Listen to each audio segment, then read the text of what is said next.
Well, hello, and welcome back to Honkai Star Rail.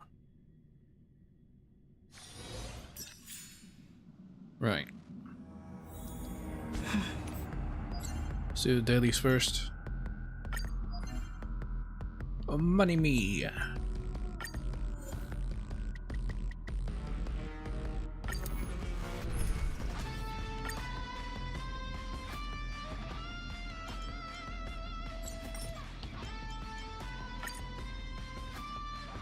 Damn it.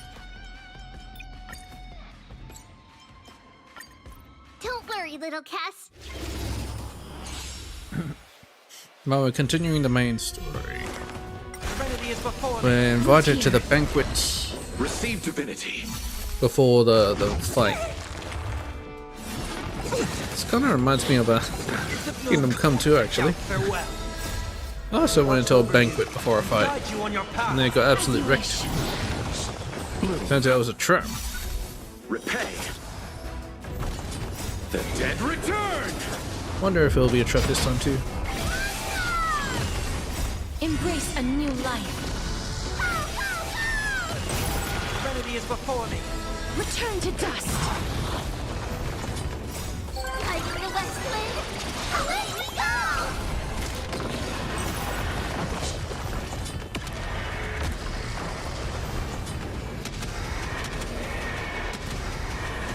May death protect us! Torment and doubt, farewell. Wilt hear. Receive divinity. Delivering warmth! Serenity is before me. Watch over you and guide you on your path. As you wish.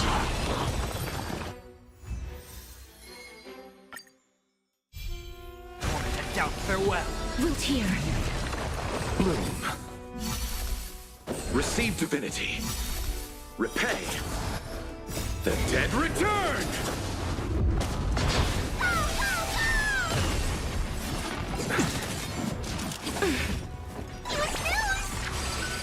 Serenity is before me. Watch over you and guide you on your path. As you wish.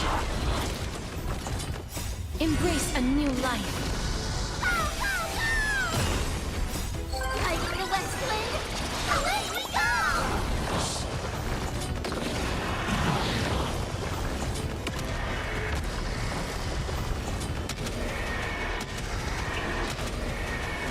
May death protect us! Torment and doubt, farewell. Wilt hear. Bloom.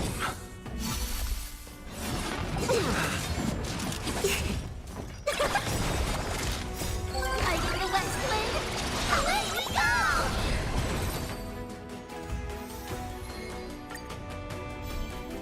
Serenity is before me.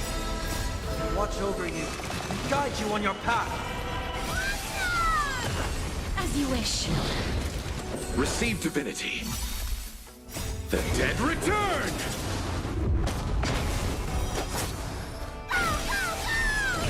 Delivering warmth! Torment and doubt, farewell. Wilt hear. Serenity is before me. As you wish.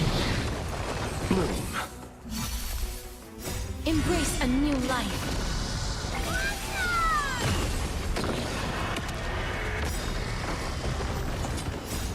Like the Westland, away we go!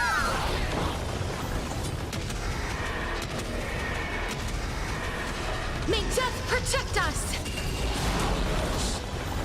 Torment and doubt, farewell. Watch over you and guide you on your path. Wilt hear. Receive divinity.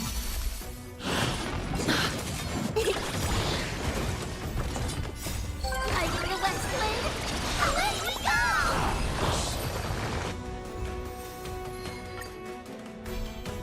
Serenity is before me. As you wish. Bloom. The dead return.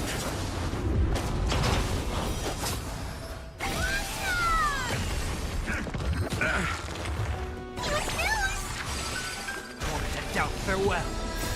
Watch over you and guide you on your path. Root here. Embrace a new life. Serenity is before me. Return to dust. Like the west wind, away we go!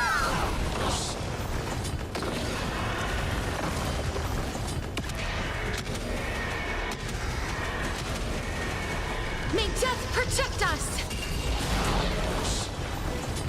To doubt farewell. As you wish. Receive divinity.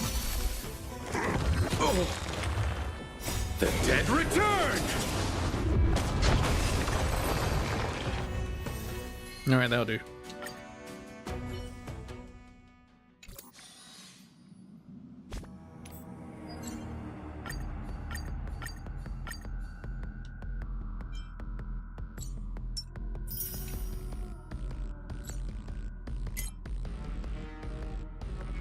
Build target.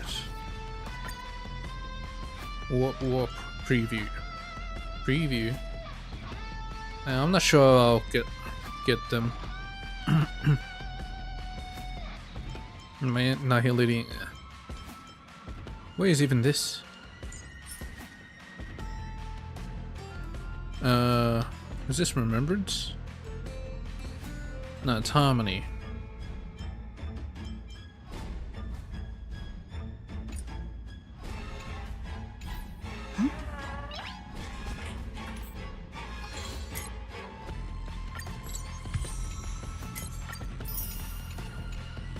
Anyway, Nice.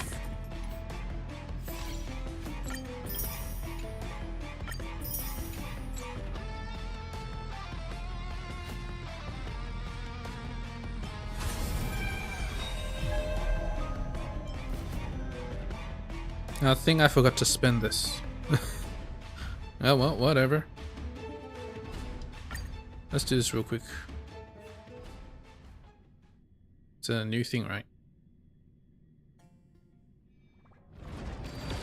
Refresh.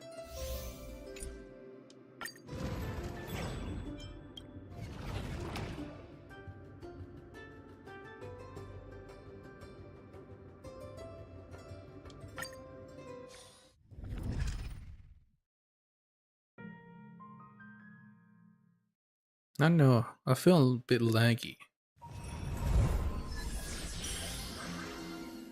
Endless feasting.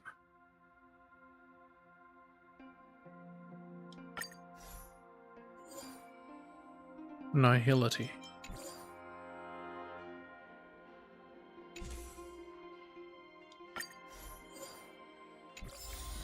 I really wants nihility. But too bad. Let's wait and see. A day of peaceful repose. Light up the dark.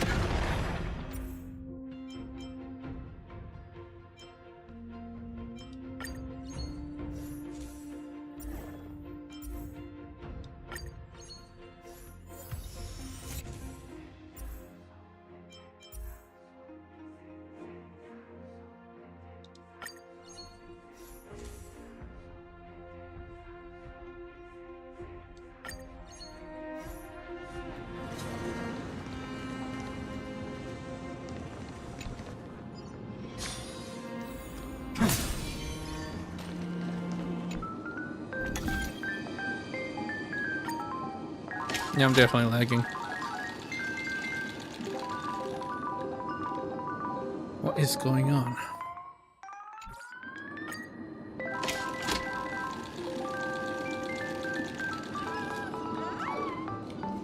Nice.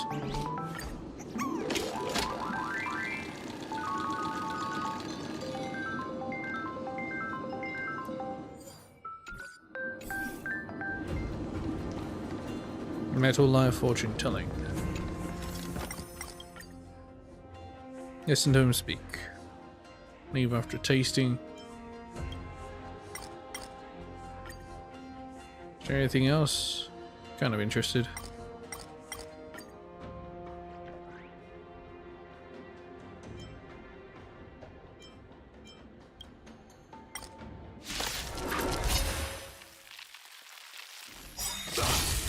Repay. This is being in sync.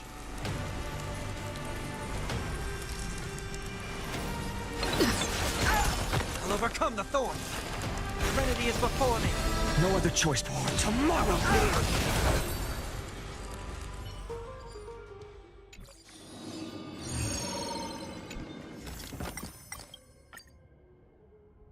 Cosmic related, combat related, blessing related. Let's have it be combat related. Tableau cards. Useless.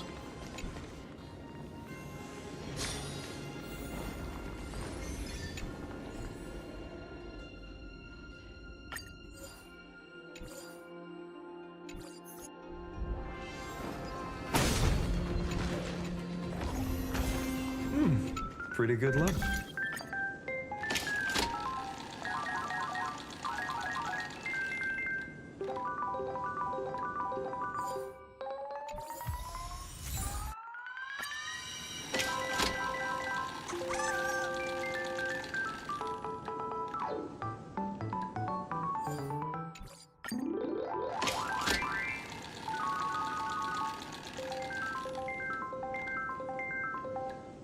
Fuck you! Well, at least it's it stays at 30.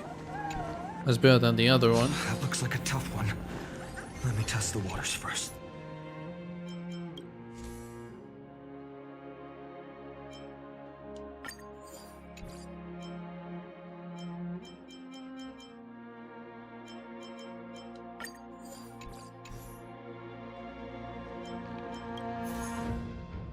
I'm good. Everright blessing. Don't need harmony, I guess.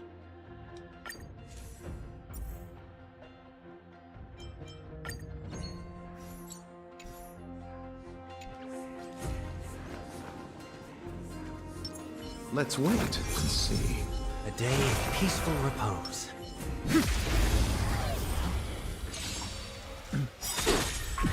Repay. This mortal. Watch over you and guide you on your path. And doubt farewell. Future could come. I'll see you off. I choose you.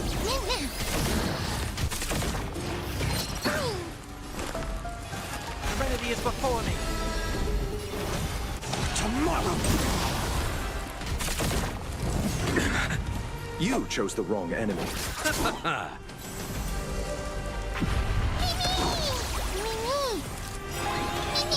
Existence. Future will come. The cold flames consume me. Oh.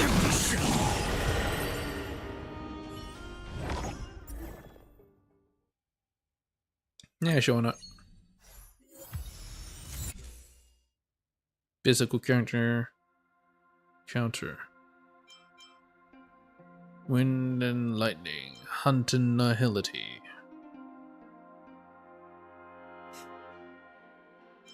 Right. Might as well. I don't really care. Currents, please.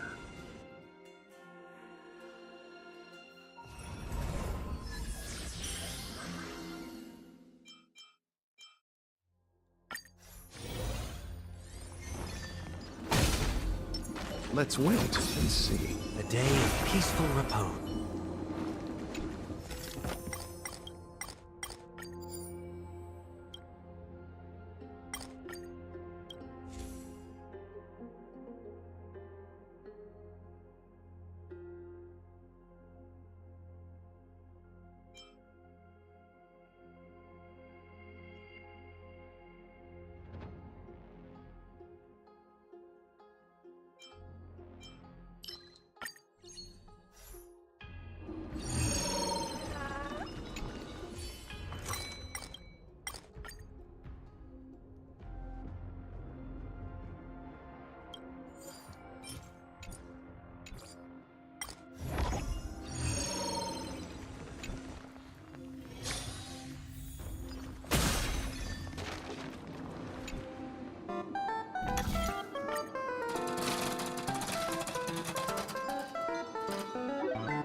Rolling stone.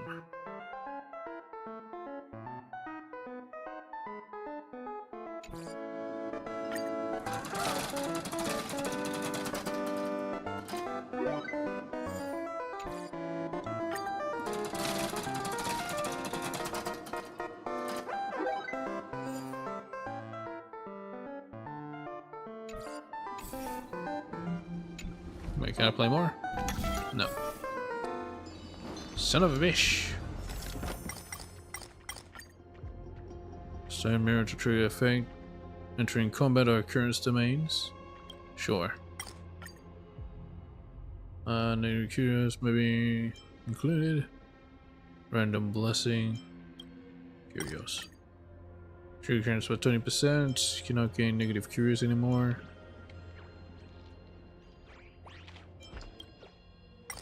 Use trigger chance.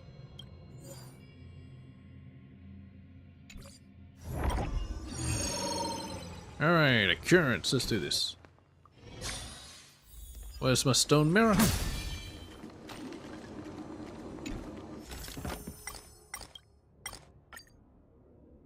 Three-star curious.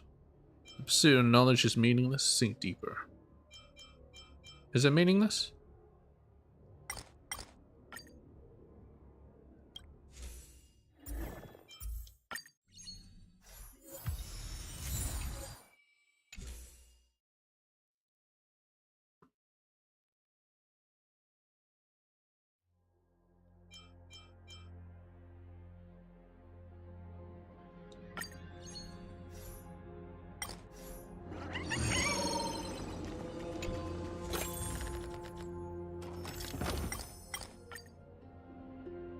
Oh, gambler appears, yes.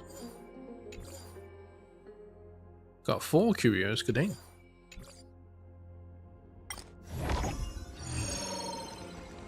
Adventure, oh, I thought it was store.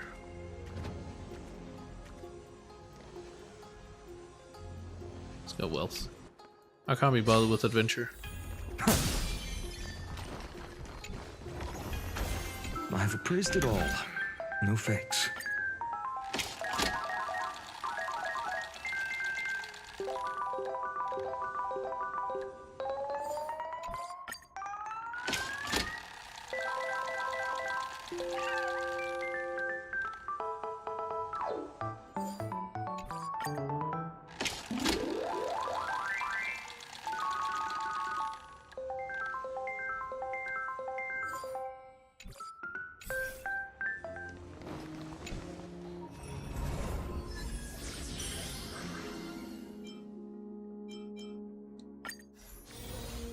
That looks like a tough one. Altar of Fortune, let's do this.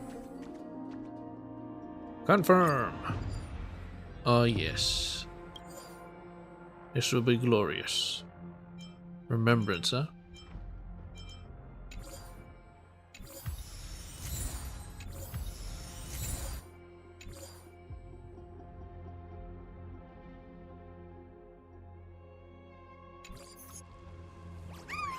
I only went once. What the hell?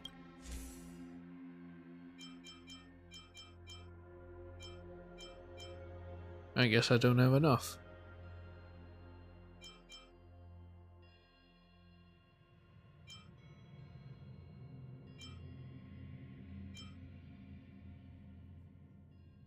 Now let's get rid of this.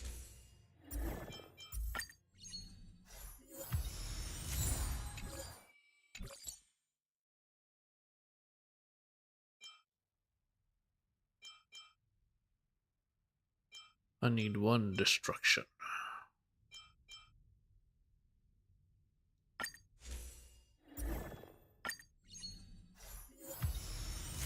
Thanatos.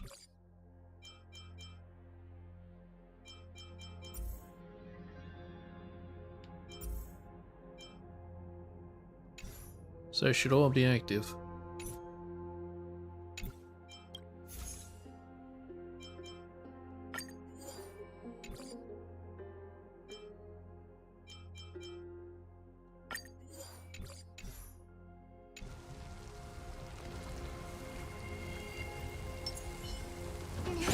Deja vu.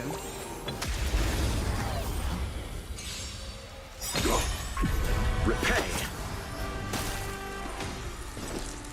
I can't remember. Why are they frozen? We can do it! Remedy is before me. Tomorrow! I'll see you off. Existence is of no good. Future will come.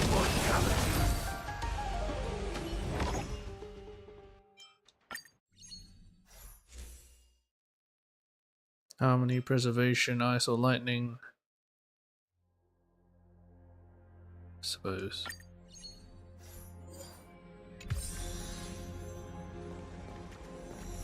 Let's go to the store.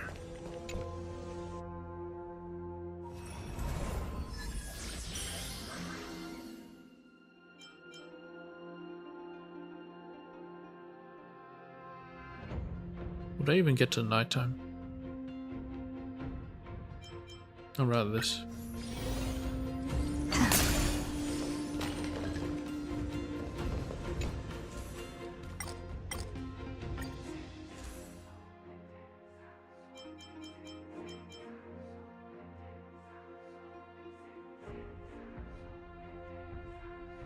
Selecting the wrong target. That's no good.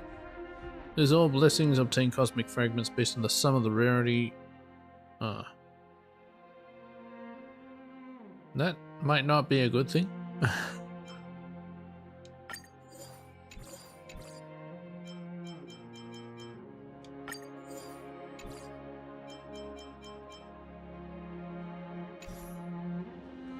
Give me a second.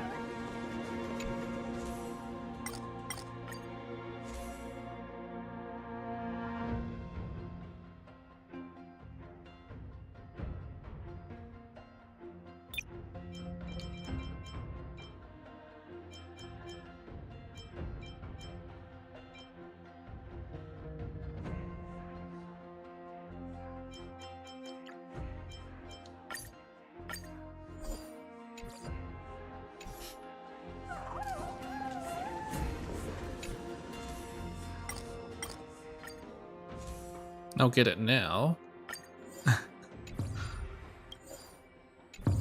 Oh hell yeah, I'm rich. Alright.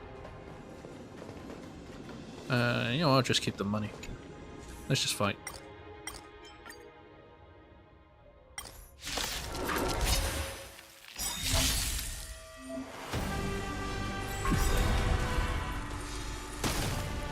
The dead return! We can do anything! Alright, order battle's on. Watch over you and guide you on your path. Fury of innumerable core flames consume me. Sun tear the sky. So without substance. Empty shell.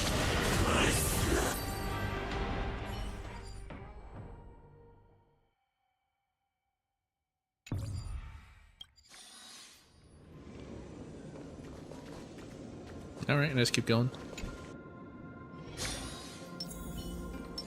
Let's wait and see. A day of peaceful repose. Twin gates of the maze. Curios. Blessings. Alright. Nice. And a blessing. Let's go blessing. Nice. And a curio. I have a good feeling about this curio. Shit. Well, actually, it's not that bad.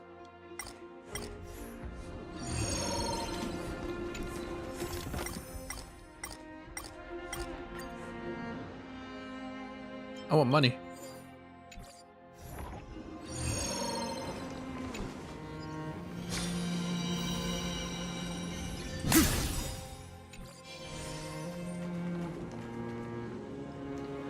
I could get some stuff, but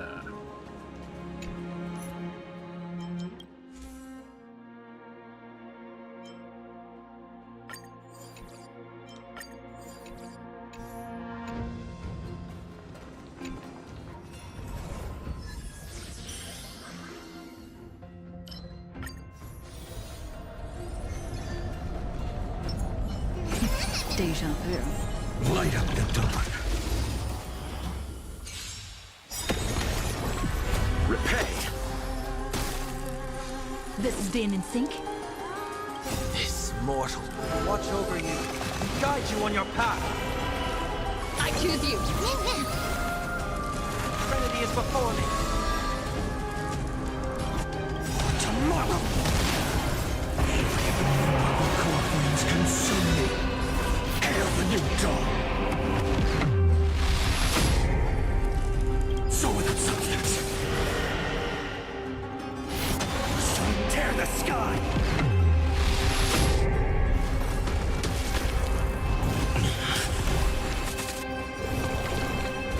Is that all?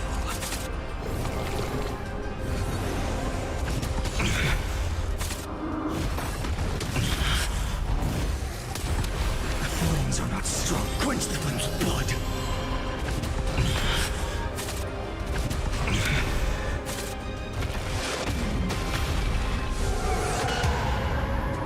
Her agony! Quench the flames with blood. Is that all?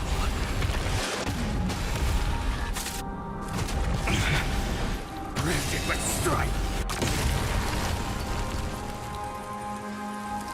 Hail the new dawn! it's losing a bit too much health. Well, that's not good. Anyway, it's over. Empty ship! All stars burn to ash!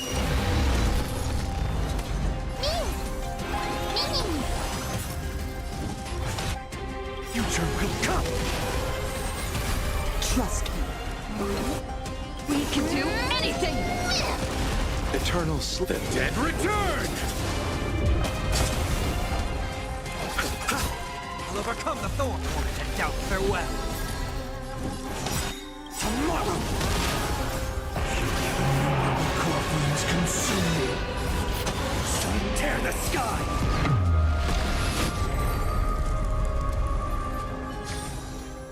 Amphorius will welcome the true dawn.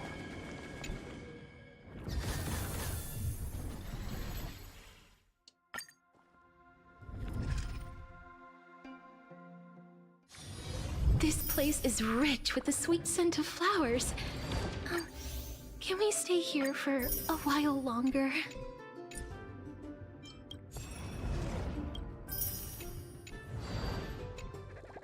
Alright.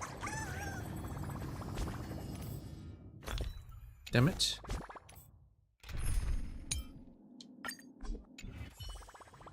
Let's go and do the main mission. Sun repels stars and pale moon.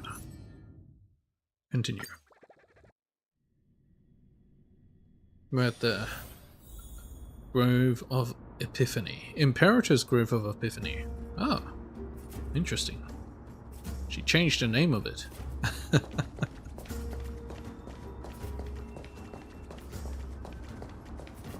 And I can even hear singing. It feels so romantic. Who's singing?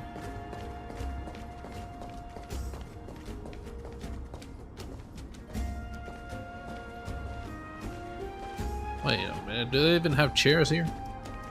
What kind of banquet is this? Honored guests, wait here for a moment. You Why is it must always this surrender guy? any personal belongings you have on you before entering the venue. Personal belongings? You mean my clothes? What the hell? Oh, it said it was a naked party. This hero always brings down the vibe whenever he shows up. The Imperator's elevated position means she must always remain meticulous and careful.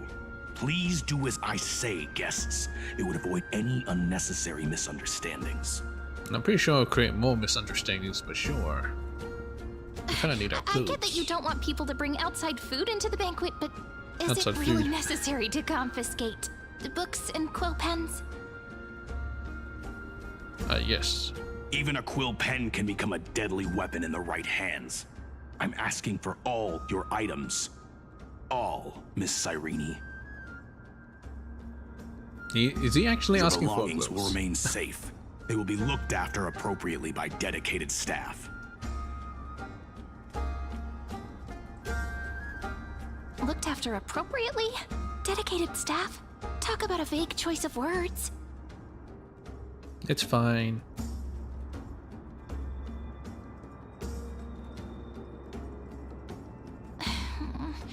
It seems like he's aiming specifically for the chronocognitive anchor. What should we do? Oh, my anchor. Go with their plan and hand it to him. What does your gut tell you? Not good. This is a trap. Yeah, it's a trap. True. I had a feeling it would come to this, but I didn't expect such a direct demand. But listen, why don't we go with their plan and hand over the chronocognitive anchor to be looked after?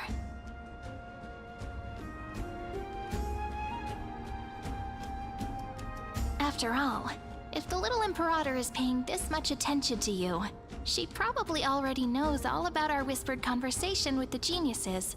I can pretty much guess what'll happen next. She's been spying on us, huh? But, think about it. That's actually gonna be our shortcut. I understand. I trust your gut feeling. I knew it. You and I can practically read each other's minds. Guests. All right. We'll listen to you. Here you go. Also, please pass on a message to the Imperator from us. She can trust my friend. Anywhere, anytime. Thank you for your cooperation. The Imperator has some urgent business she needs to attend to and will arrive shortly.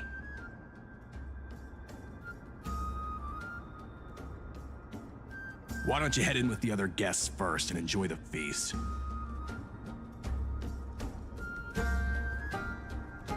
Isn't Ceridra supposed to be the focus of the banquet? But she's not even here. Why is it so difficult to talk to her? Talk to the other Crossos heirs.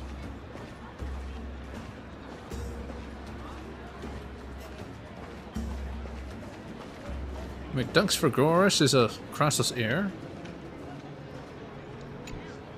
Is there anything else we can help you with, dear guests? Or do you want me to recount the great Imperator's heroic deeds? One or both? Hey, Labinas.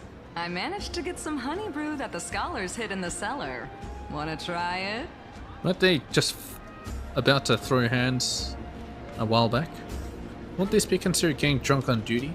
No drinking on the job. I want some too. Yeah, no drinking on the job. I'd never refuse to share a drink with Dux Brumalis, especially if she seeks me out first. Don't worry, dear guests. The banquet's security won't be compromised. I'd never get drunk before her. This banquet has a never-ending flow of honey brew. You're welcome to try it and see whether our drinks are as good as those from beyond the sky. Well, like A for mead?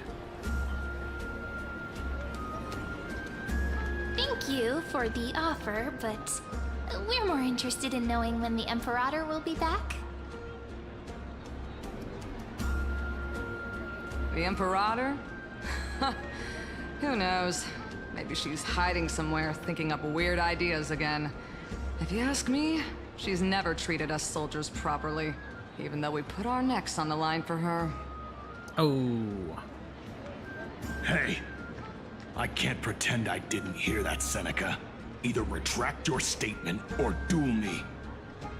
Duel you with Fine alcohol? by me. Attendant, bring us 10 more jars of honey brew. I'm gonna make sure he can't even stand straight by the end of this. You wish. Be careful you don't get drunk first.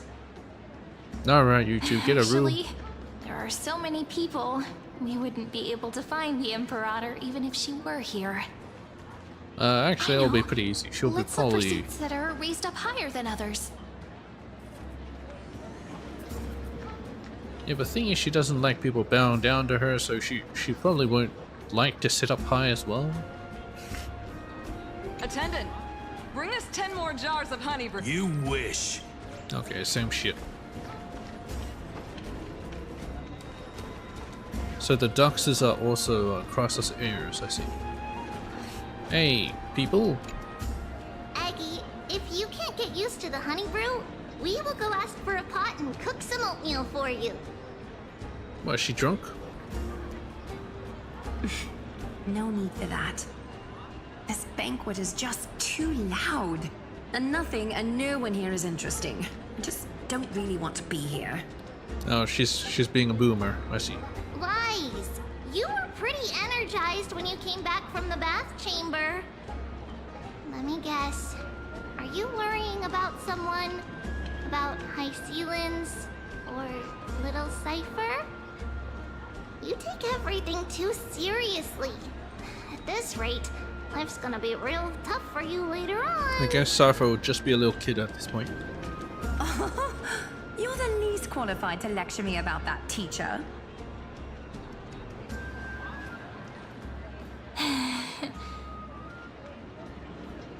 Are you hesitating? Maybe it's better not to disturb them. To not disturb them. Dear guests, are you here for us? I mean, are you here for Treeby or Aggie? Well, I'm actually here for... No, I'm just wondering whether you've seen the Imperator.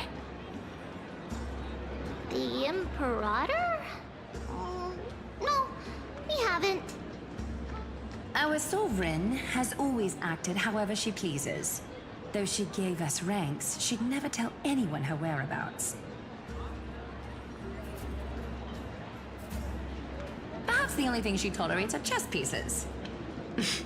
And the sky reflected upon her crown. Okay.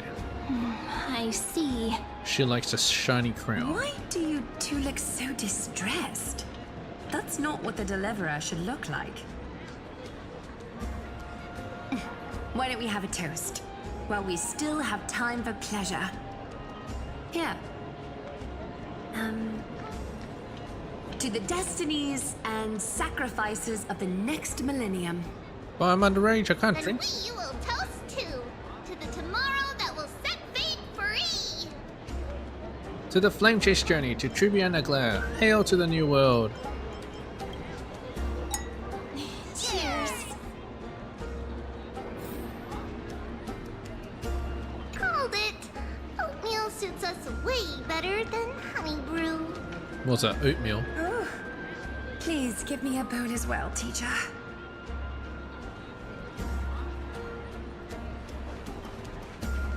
Let's get married after the war's over. Oh no. To come back alive. He's not even looking at you. Oh boy. He's looking at me. Oh no.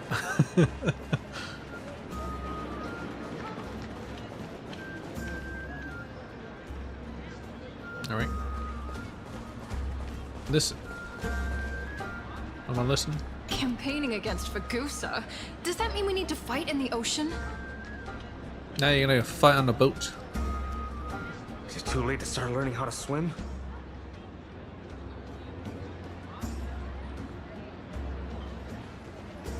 Just drink your honey brew and make sure no one heard that. Heard what? Did you hear that the flame chase journey will end after we win this campaign? It'll end. Isn't it just getting started? Huh? But there are so many titans we haven't fought yet. Come on. The deliverer from beyond the sky is here, so we don't need to follow the process like before. We'll be able to go home soon.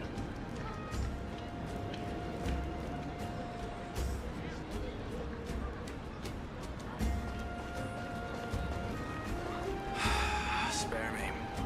We're marching to war tomorrow. Oh, these two again. Yeah, that means they cross those airs as well.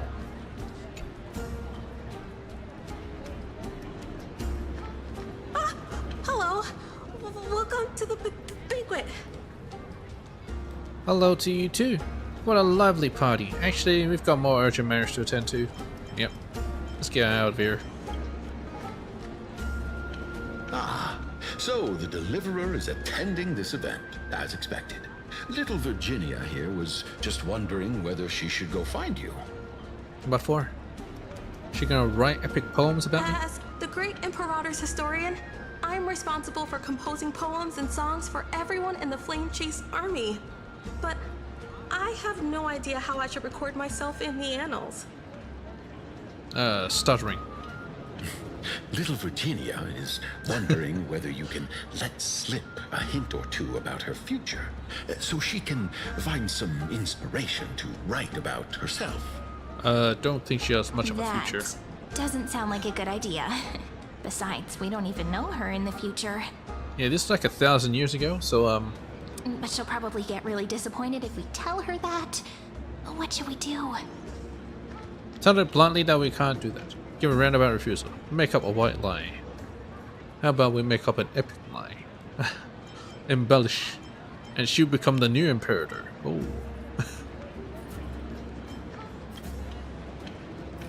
Alright, I got it. We can't reveal too much, but I think it wouldn't hurt to start your poem with the future.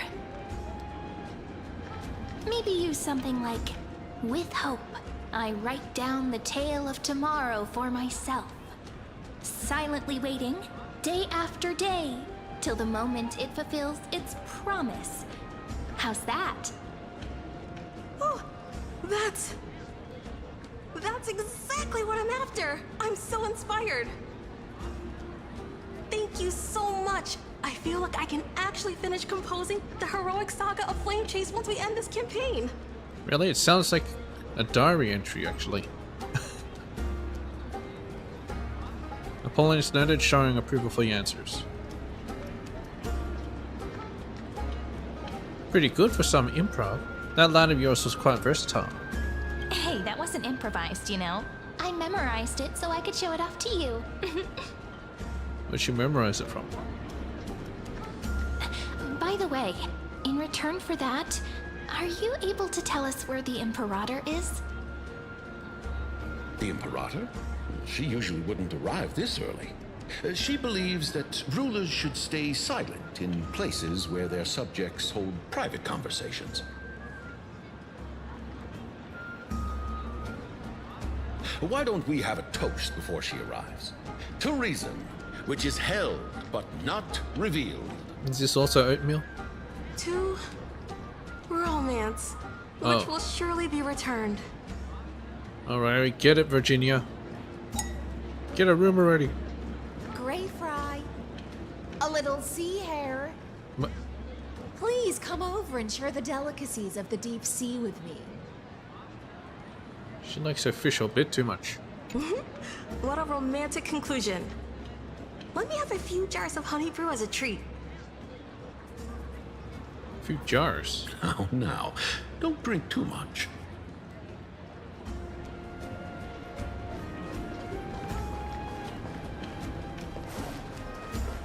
I guess I'll be king. Yeah. Why'd they choose to do it here anyway?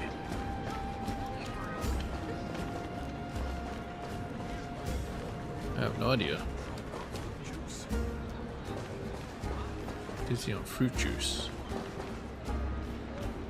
I think the security is compromised. What the hell are these two doing? Listen. What do you think the world beyond the sky looks like?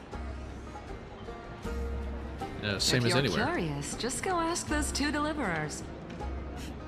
Oh wait, there's two deliverers? Maybe not. I see. They're from the sky. Didn't know they count What if they Serena. can summon thunder like Aquila?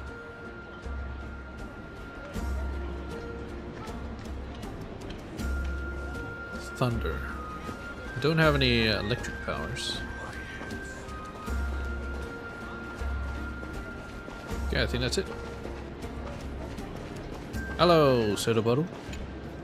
You two have been wandering around the venue as if you have something on your mind. Have the attendants not taken care of you well? No. Where's even the food? No, we love it here. It's just... we're a little concerned, seeing how the Imperator still hasn't arrived. Don't worry. I know what you've been waiting for. Come, sit with me for a while, will you? I'd like to share a personal secret with you. Personal secret?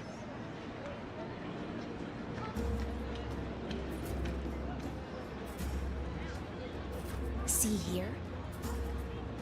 This is Fagusa's dew of divine blood, the sweetest of all the 12 bottles. Oh. On the night before such a historical event, I'd like to share this marvelous drink with the Deliverer. Why would you share it with me? Doesn't this count as bringing in outside food? I knew that security check was targeted at us. Maybe because they trust Iceland's. What's the matter, guests? Oh, we're simply overwhelmed by such an honor. Are you worried that I might have poisoned the dew? Well then, let me prove my innocence. Ascendance raises the goblet of honeydew to her lips, deliberately arcing her neck so you could watch the liquid's descent down her throat as she swallows. It's not that we can actually see the liquid descend down her throat. Or maybe it will actually show up in her stomach.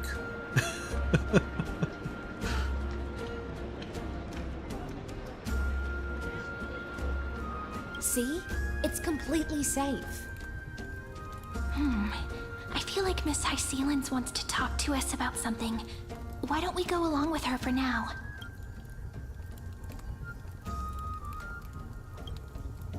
And I'll gladly accept it. I want a new cup for myself. A miner shouldn't drink. Yeah, that's right. Worry not. Honeydew's not alcohol. It won't isn't. get you drunk. Why are people getting wasted out around here? On the contrary, it can make your mind even sharper. Right.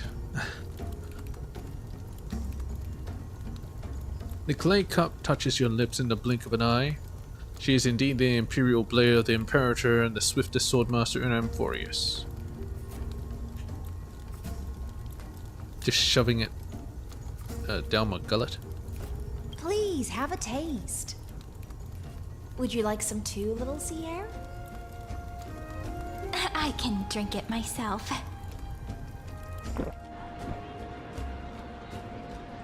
How is it? Sweet enough? It's not bad. It has a very complex taste. Calm at times, tempestuous at others. That's the taste of the ocean. It'll do you good to understand Fagusa's fickleness before we set off to face their waves. Just like how you're about to understand the secrets within this dew. Secrets within the dew. Now, please turn around. Very, very quietly. Don't make a single noise. Oh boy. What's going on? What's it meant to be? Truth serum? Oh, it's the Imperator here. Well, I guess. Or maybe it makes us see things that we shouldn't. The Imperator! When did she? Lagus, I knew you'd be here. What'd you do? The dew of other gods all intoxicate humans. But the god of banquets dew is an antidote that can awaken humans from a sea siren's enchanting song. It's an antidote? So that means they are actually here, but we just can't see them? Since the start of this banquet, all the guests have been under the spell of my song. None of them can see the Imperator and that Fioros. Oh my god. But you two, I wish for you to see the truth. But why? Is this also what the Imperator wants? This is my personal request. I can't bring myself to trust that Fioros. The Flame Chase army changed after he descended with Orynyx's divination and brought the prophecy of the stars to Akama. His seductive whispers harbor something malicious within and will ensnare those of us blinded by ambition. You are the deliverers of the prophecy and know about him far more than I do. Perhaps only you can find traces of the truth from his actions and words. Let's just get that all over and pretend we can't see you. Then we can show the And just Imperator the eavesdrop. right path forward. Oh, but isn't this acting behind her back? Yeah, aren't you betraying her trust? Amphorius has become far too weak. Even heroic actions protecting her from harm must be conducted under the water's surface. I am the Imperator's blade, and I must clear the way for her while remaining concealed in the torrents. Then, ensure I'm pointing my sword towards the true enemy. Yeah, she's very loyal Can you to promise me something, Miss Hycelens? Imperator. Ask away. My friend has in fact come here to stop that villain's evil scheme. Our goals are aligned. But as to the decision the Imperator must make, she has no wish to transgress her authority. We just want to tell her everything we know.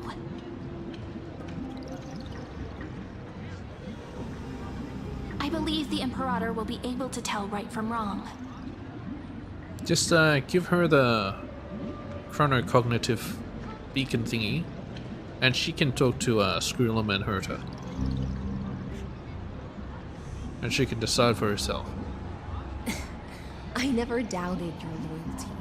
I'll pass your words faithfully on to her. Provided we can gain the advantage in this tug of war, that is.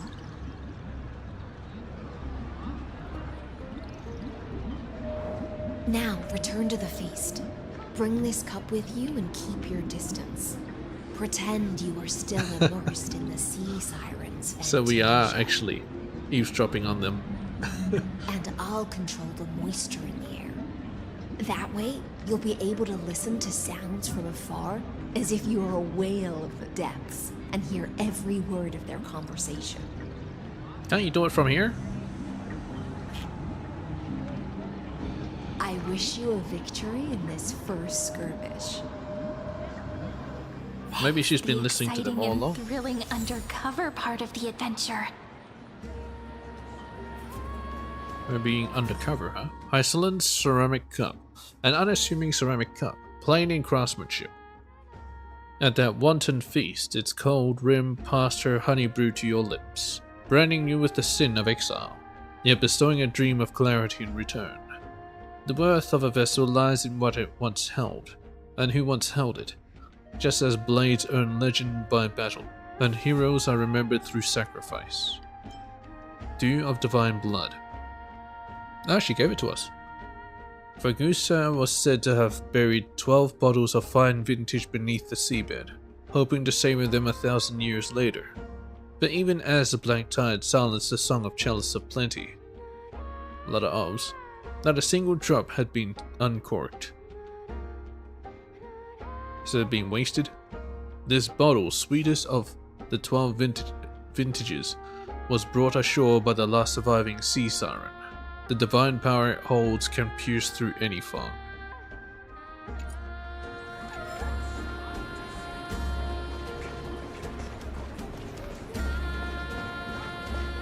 We're too close.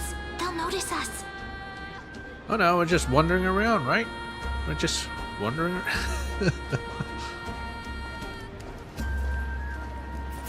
Alright, Seneca. Let's mingle in the crowds here. This is a bad idea. Relax. Relax. Try to act natural. She's gonna get us to drink. Where's the Imperator? Honey Still brew. not here. That little imp is always acting so high and mighty towards everyone. Today, I will. And she hears every word of it. Pour me another cup. Though she has succumbed to drunkenness, she still does not dare challenge your authority. A criticism of my height is a grave enough insult already. She should be dismembered. Dismembered? Do you often test the loyalty of your subjects like this? You jest. The Imperator does not need blind loyalty. As long as one can prove they have value, I am willing to be lenient towards them.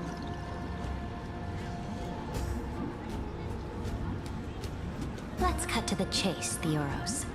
If I pass the trial and grasp this world's law in my hands, what will you do then? To become a demigod. The answer is simple. I will connect Amphorius with the stars. Sounds like he wants to unleash Iron Tomb. And unleash the Black Tide. Don't waste my time. Be precise. Be specific. I won't ask a second time. Allow me to adjust my statement. I will correct the regulations within the old law that sealed off Amphorius and merge the Black Tide with the torrents of Era Nova.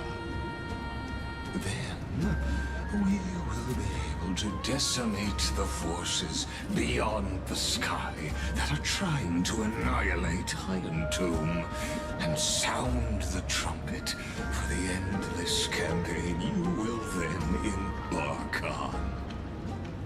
But you previously said that Iron Tomb is unrivaled in power across the stars. Who would dare to annihilate it? Yeah, if it's so powerful. There is a federation of warships. Why is it so vulnerable? Named the Cienzo Alliance. Warlike and old-fashioned. A cult named the Genius Society. Loosely organized, but steeped in abject insanity. Oh, there's also the Astral Express. A group of lawless vagrants. Oh, and what about you? So-called Deliverer is part of that last group. Those vagabonds mistakenly believe they can connect the stars through alliances instead of conquest. But history has already given them a tough lesson. There are countless other organizations besides, but when the Lord Ravager sweeps across the cosmos, they will certainly all bow before your empire of destruction. The Ackman Alliance is invincible! If those civilizations are not as feeble as you describe, then they may still have some value in testing the quality of my blade. That being said, even the smallest and weakest city-states should build an obelisk to the Imperator, so that their people can constantly recall the glory of her conquests. Walk a little longer with me, Theoros. I don't like how this is going. Our little Imperator seems fascinated by the destruction. Now fascinated by conquest. Great Fry, little sea hare? It seems like they're still talking. Get closer. I'll keep carrying their voices to you.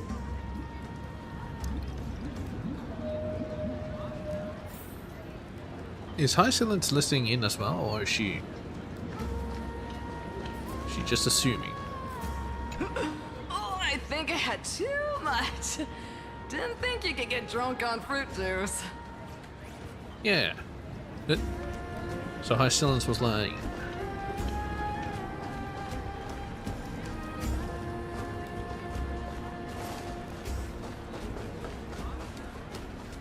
Oh, look at her. Is she floating? She's floating. Duck's gladiolarium still sings her bewitching tune. Without the fine wine she offered, you might have drowned in the tide of her honeyed voice, just like the rest of the guests. Okay, so maybe she's the one that's singing in the background. I see.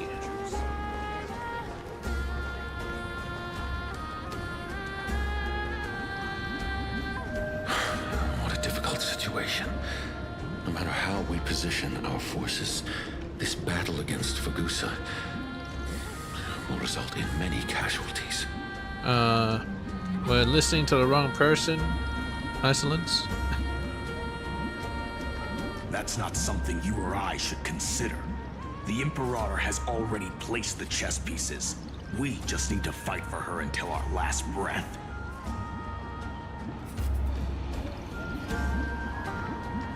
How astonishing. The commanders under you have such different personalities, yet they share the same loyalty. It's because she conquers. She wins. He's looking this way. Quick, do something and pretend we can't see them. Gulp down the honeydew in front of you. Chat with the guests next to you. Play a game with Cyrene. Yes, play a game.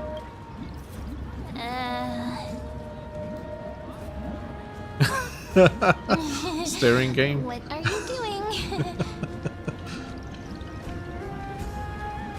Staring at me like that so intently, it's making me feel shy. You lost.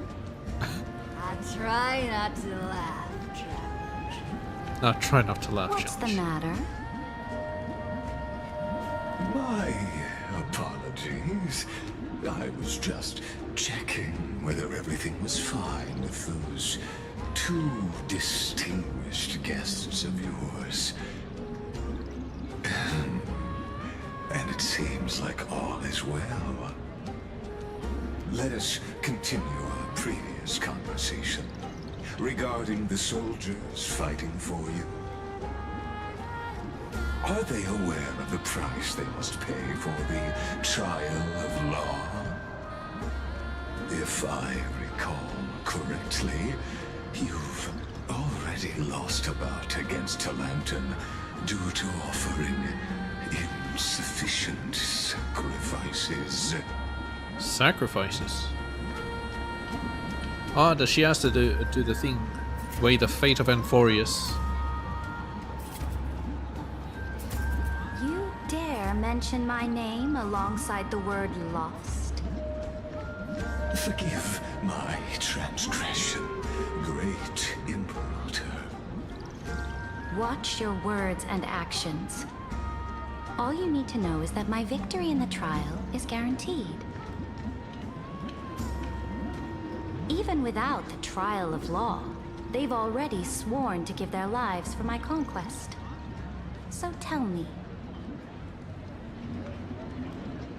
if everything happens according to our agreement, how would you recommend I deal with that deliverer?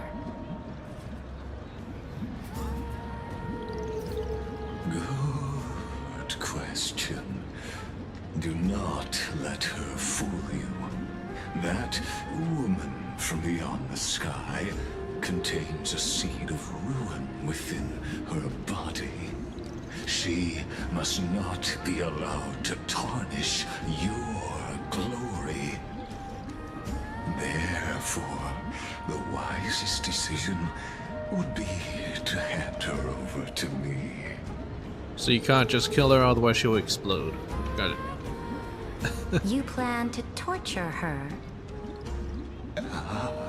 Calling it experimentation would be more appropriate. Experimentation. The guest's patience is running thin. I plan to remove the Fantasia and head into the banquet. I will heed your advice. Leave for now, Fioros. and go back to Akama. You don't want to confront those two directly either, do you? Indeed. It's a pity that Antikytherans are lightweights when it comes to drinking. Before I leave, I would like to make a toast to your boundless ambition, using my spirit instead of a goblet. Was there sincerity in that? As I expected, that Theoros' schemes have been revealed. What, you were listening? You were actually listening? Thank you for your bravery, guests. It's time for me to dispel the Fantasia. This will be the Imperator's last public address before we head off, and therefore, likely, the final chance to change her mind. I will try to get you a chance to speak, and I'll also prepare for any contingencies. The rest is up to you.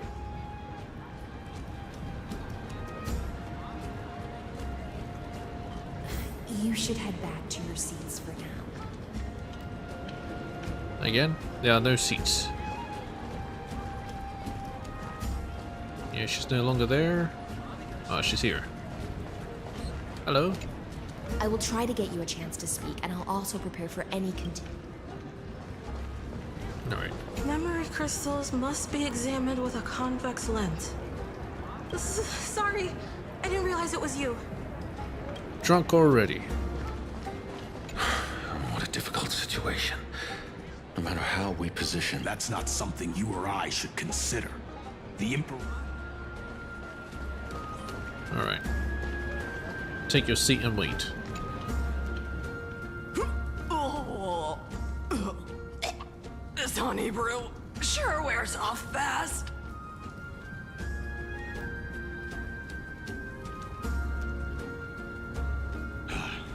The Imperator! The Imperator has arrived! No need for formalities. I should be apologizing for my tardiness instead. Wait a minute, didn't they just bow? Which of band The bowing? hour draws late, and I trust you have all had your fill of brews. Therefore, I will not observe the usual ceremonies. Any warrior who has fought by my side should have those speeches memorized by now. What about the new ones? It's not fair. We don't get a speech. The Imperator's word is law. Are you out of your mind, Dux Frigoris?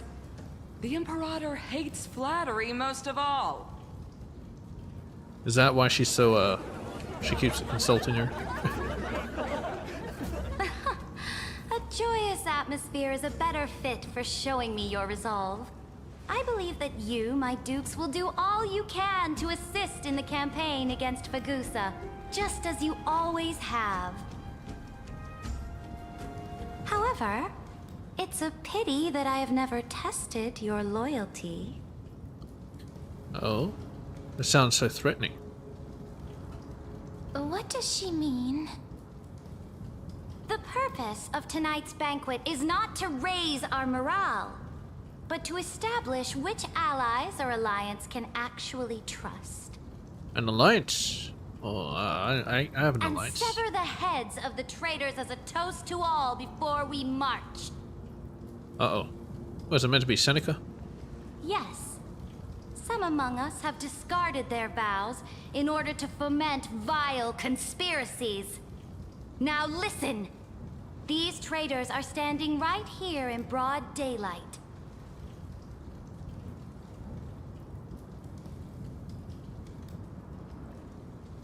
Dux Gladiorum Hycelans. She used the Sea Siren song to immerse the crowds in an illusion and conceal her whereabouts. She then worked with those from beyond the sky to spy on confidential matters, hoping to rob the core flame by force and harm me, the Imperator. Well, I mean, the siren song was your order, but she did work with us, so sort of, yeah.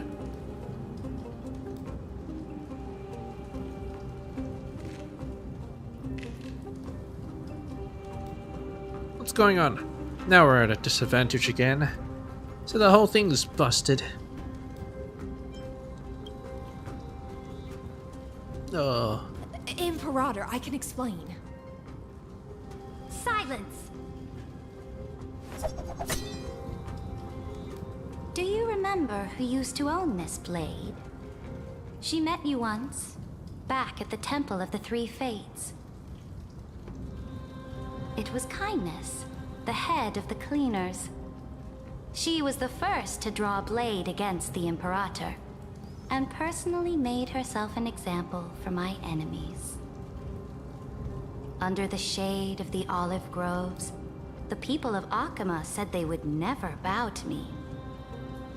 In the frozen, lethal fog, the people of Idonia said they would never bow to me.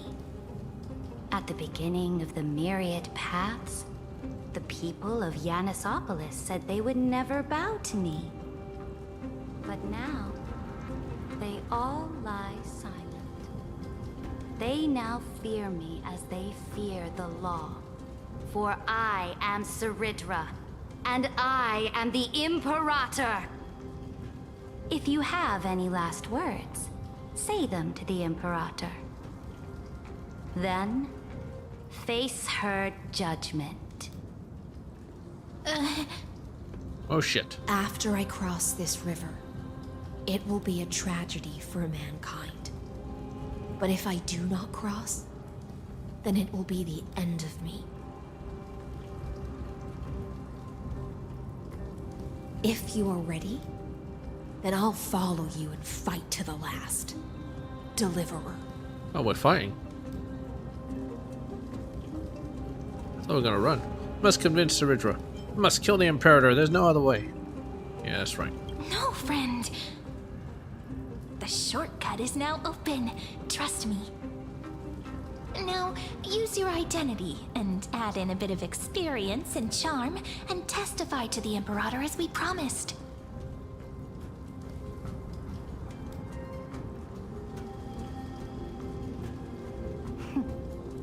You think you can slay a king using your words instead of a sword? I'll have it. We're gonna debate her to death. Show me the weight of rhetoric from beyond the sky. Will it weigh heavier than 3 human lives? Let's try to watch our words carefully. Why is she shouting like she's drunk? Start with the defiance that lasted 30 million cycles. Start with the fake Era Nova. Let's start with a fake Era Nova. The prophecy you know of, the Era Nova, spoken by Kefali, is nothing but a complete lie, spun by Lygus. To fight that lie, a young man with the pseudonym of Finan lived through 30 million cycles of this world. Oh, she says it anyway. All to save Amphorius from the end of the destruction. Hey, Julia. And Cyrene, the young woman standing beside me, also carries an equally heavy destiny. Saridra listens to your words silently.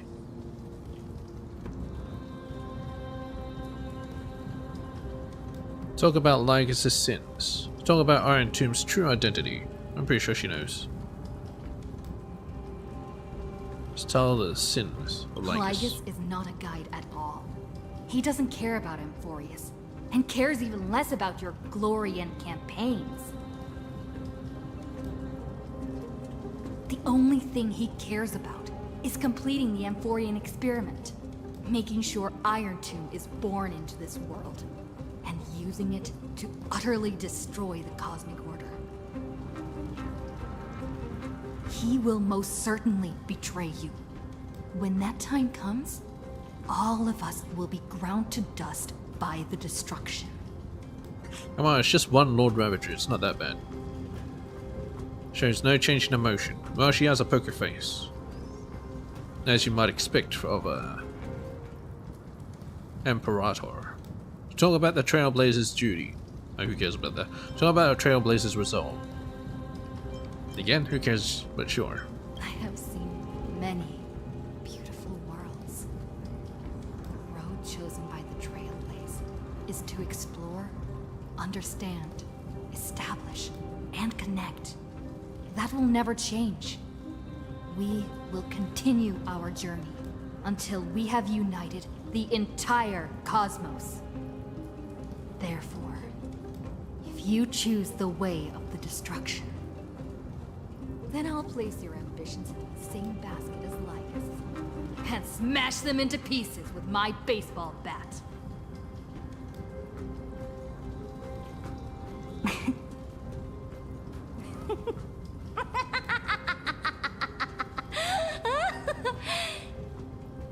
That was truly a chaotic speech. Or at least we had a speech. All that needs to be said has been said. Dux for Goris, Dux for Malus. Escort the traitors to the prison. I'll get my stuff back at least. Before the next entry hour, I will give them an end befitting of their betrayal.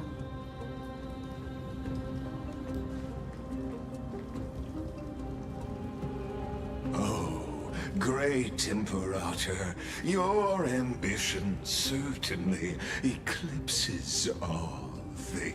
It's like, what are you doing here? You're still here, Theoros. Of course. As the Theoros, I simply cannot miss this moment. Miss What the hell? witnessing the fall of a nameless one. Where'd everyone go? Or perhaps I am waiting for you to give me an answer. Why would someone as powerful as you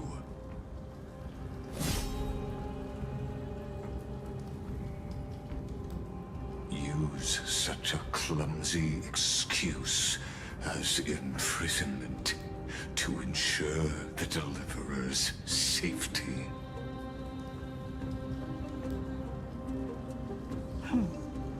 So you finally tossed aside your act.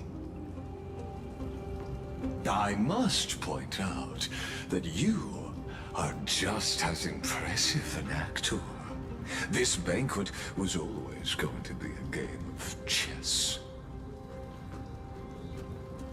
where you would try to control both sides and turn both them and me into your pawns. She just wants to wear her pieces. Was all of this just a performance?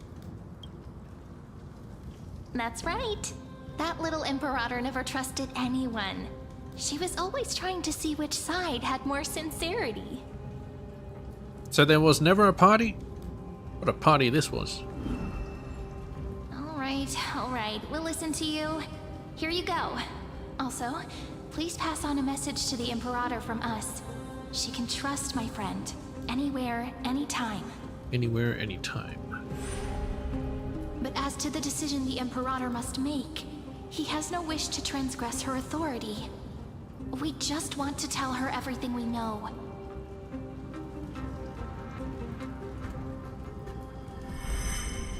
Now, use your identity and add in a bit of experience and charm and testify to the Imperator as we promised.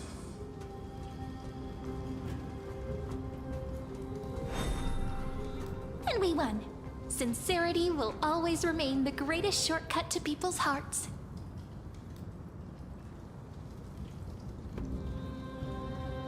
I can toss your words right back at you, like Kyrgyz. Why would someone as powerful as you pretend to be a mortal and kneel before me? Yes. Unless you enjoy giving flattery and prostrating yourself. You are mistaken. I am only trying to ensure the experiment's autonomy, meticulousness, and perfection, thus avoiding any unexpected outcomes. A forceful intervention will only create larger errors, reduce efficiency, and introduce ugliness. Why is he here at all then? Had you fulfilled your promise of giving the law to me and completing the Aranova, then Amphorius would not have deviated from destiny's course. Oh, but you broke your promise. What a pity. In that case, I must carry out my duty as the administrator and eradicate all factors steering the experiment out of control. Oh, so he's just fighting us and not Sarudra and Ison? Factors such as you and her. Well, both. Careful. Wouldn't that screw up the experiment though? Careful. What the hell is that? What was that voice? Was it Orynyx? I found you. I finally found you. Be careful. This land will face disaster. Is that March?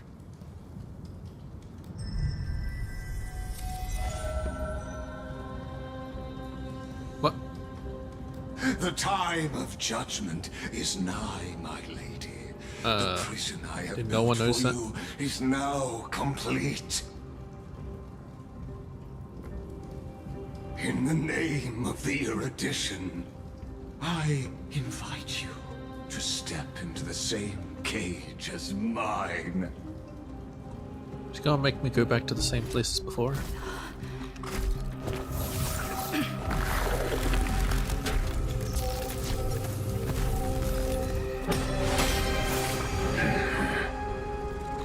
What's the meaning of this, Imperator? I did not permit you to act. A ruler is the only one who can decide their subject's destiny. But, great Imperator, what judges destiny is not the ruler, but gods. Don't forget, my realm only allows for the existence of humanity. Moreover, dealing out extrajudicial punishment equates to defying the law, and the culprit is to be sentenced to death.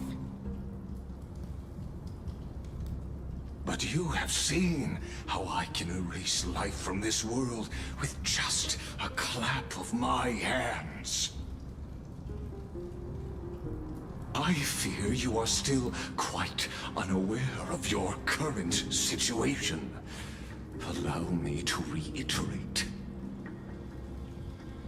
I am giving you a simple choice. To collaborate or to be destroyed. There is no other way. Shameless behavior. If that were true, you would have killed me long ago. You, in fact, cannot kill me. I guessed it the first time I beheaded you. Because of the law, you cannot be completely destroyed. And the same is true of the Chrysos heirs.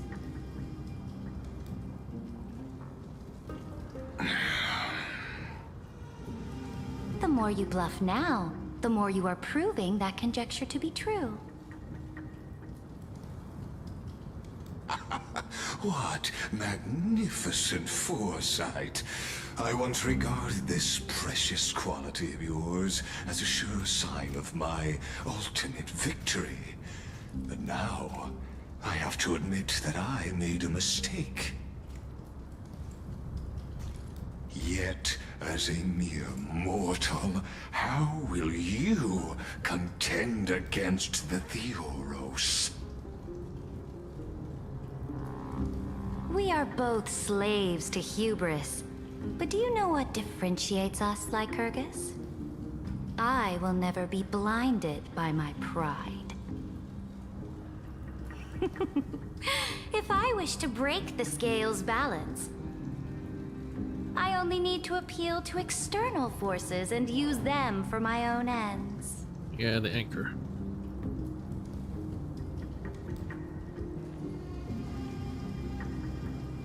Finally, we get to meet face to face, Senior Society member. Senior Society member. So he is from the Genius Society. I offer sincere acknowledgments for your many past achievements, but I must deeply regret your current perspective.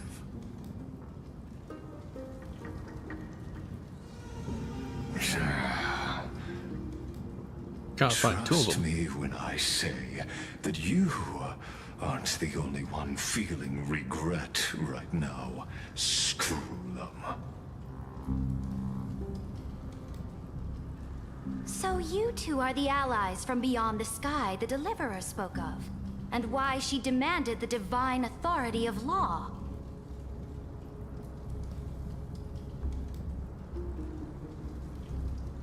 Come and prove your strength to me. Show me the power of these so-called paths. I have spent much time and effort to secure this treasure from beyond the sky just for this moment. Oh, she didn't even need me. She just wanted the anchor. In the name of the Sovereign of Planet Scrulum, your allies have responded to your call, esteemed Imperator. Does he even have an army? Please allow me to spell the situation out for you, Lord Lycus. Permission to read the ultimate protocol is already in my hands. It'll only be a matter of time before we acquire the authority to write and execute commands as well. Just need admin permissions. There's no way the flame chase journey will continue after you've burnt your bridges so thoroughly like this. Do you really think you can still win? Oh, seriously. Don't embarrass the society.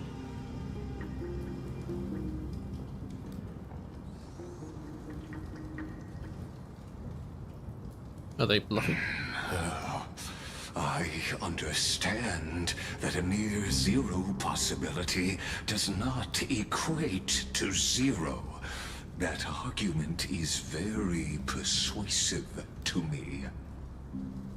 Which means the same principle also applies to you, my dear peers.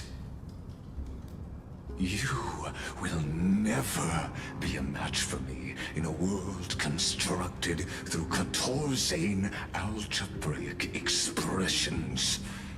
And as for Aranova, why don't you entertain this possibility? What if I reduced Akama to rubble and ground her people into minced meat? Would the heroes then once again desire the power of demigods so they could fight against me? Yes. Listen. Iron Tomb is fated to be born. You may shackle me and put me in chains, but I have thousands of ways to ensure the destruction's descent. And what I just mentioned is only one out of those thousands.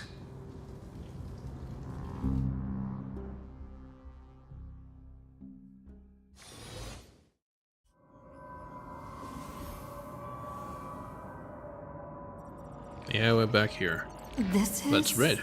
the place outside the legends. Exomyth. This doesn't feel the same as before. How should I get back? Probably the same TV. Warning! Warning! Warning! Locked onto Warning. outlier. Warning! Executing Warning. command isolation. Command isolation? Since we parted ways last time, I have modified the Exomyth into an audience area exclusive to you. Read only? Now, you'll be able to silently wait here for the final act of Amphorius to begin. Let me out. Don't make me hurt you. I'm the player, not the audience. Yeah, I'm the audience. Oh, we always feel so powerless before fate, don't we? This could, in fact, be a wonderful opportunity for you. From the audience's perspective, you may better observe the workings of the erudition at a macroscopic level. In this place where time flows far slower than within Amphorius. Is that why he's talking slower? You will witness the end of that world's saga. Well, it's about time. It's been going on for way too long. What exactly are you after? The time flows slower than within Amphorius. I'll definitely find a way out of here. Oh, I am not doubting your capacity to create miracles. What exactly are you after? The answer concerning the prime mover of life. It's already 42, we already know. The total destruction of the erudition. I wonder what he has against erudition. You also hate the Aeons? Aren't you an emanator of erudition? Is this a self-annihilating erudition? A self-annihilation erudition type of thing? Do you see me as their faithful disciple? Oh, technically, yes. Yeah, you're conducting this grand experiment, so it's pretty erudite. I am certainly not. I have tried so hard to ensure Iron Tomb's birth, just so that I can correct the error named erudition that humanity crafted with their own hands. Oh, how I yearn to return to those days before Noose was born. Back then, the boundaries of knowledge were like the starry skies, evoking feelings of longing and delight among humankind. But he's not human. Truth has become the sacrificial offering required to gain an audience with them. And the geniuses would say that Noose already knew. That arrogant Eon was born from the primordial of humans' desire for knowledge. Yet, they themselves sealed off humanity's capacity to seek enlightenment. I am simply cutting down a tree of doom that we planted ourselves. Sounds like he's jealous. I must admit that the process of answering your questions has reminded me of the happy days of learning in my youth. However, it is a pity that my true form must now descend into Amphorius to deal with the accident that arose because of you. But you won't have to wait long. When the curtain falls, you'll surely understand mine and Amphorius's ardent wish. Where time flows slower than within Amphorius? If Lygus spoke the truth, then I don't have much time left. Shouldn't you have more time? But how can I get out of here? Wait, no. Can you hear me? Little one. Is that Herta's voice? Warning, warning, warning. Hurry up. Put some speed into it. I can't keep this up for much longer. Prometheus bound. Yes, what is it? That old Intellitron overlooked one little detail. And Screwy and I finally found an opportunity. Save me, Madam Herta. What's happening outside? Let's keep it short. While you were gone, well, in those few years, Amphorius... Years? Wait, a few years? Wait, am I in a black hole or something? Yes, time dilation, resulting in an uneven flow. Don't you know this already? Let's stick to the main points. The Chrysos heirs activated the chronocognitive anchor and helped Skrullum and me open a hole in the firewall. We made some adjustments, so he can't attack us immediately, but it won't hold for long. Are you talking to me in real time? Like in normal speech? Warning. Critical warning. Normal data locked on, unauthorized communication confirmed, initiating response. Just gonna lock her out. Time is running out. Here's the conclusion. It'll probably take a long time for Screwy and me to completely break this cage before Chrysos heirs have a full grasp of the law.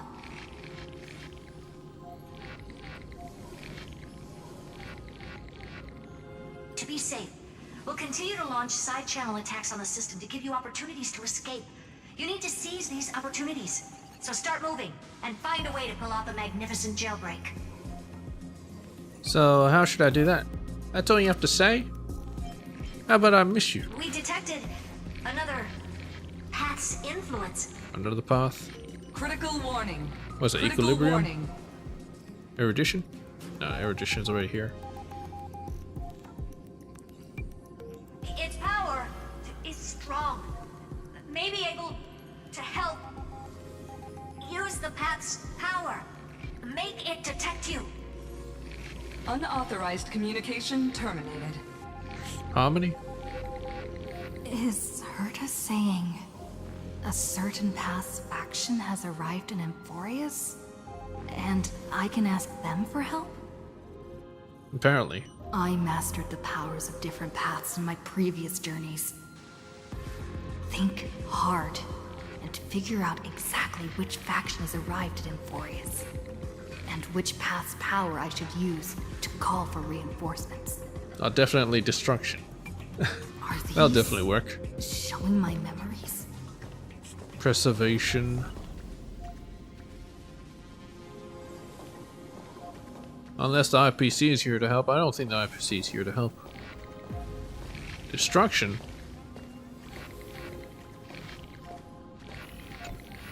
With the Stellaron in my body, I woke up at the Herta space station and gained the power of the destruction. A world that'll give rise to a Lord Ravager would definitely draw the attention of the destruction. The Stellaron in my belly is gonna be super useful. Is it in her belly? I thought it was in her What if I heart. end up pulling in the Antimatter Legion? Or the Annihilation Gang? Can they really help? They probably won't help. Focus and resonate with the destruction. Now look, let me flames hot enough to burn through this jail. You focus your mind, trying to sync your heartbeat's rhythm with the frequency of that dancing golden flame. You're walking in the line between sanity and madness, carefully steering the course of your consciousness, gently knocking on the door of destruction. You gave up. The beckoning of the chaos was too tempting, and your current power level wasn't enough to fully resist it. Power level? If you were to fall into the black abyss of destruction at this moment, perhaps everything would be lost to the void. Failure is not necessarily a bad thing. This power wasn't gonna call up anyone nice after all.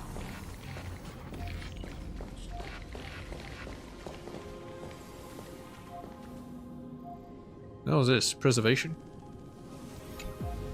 I obtained the flaming lance left by the architects, and gained the power of the preservation in Belobog.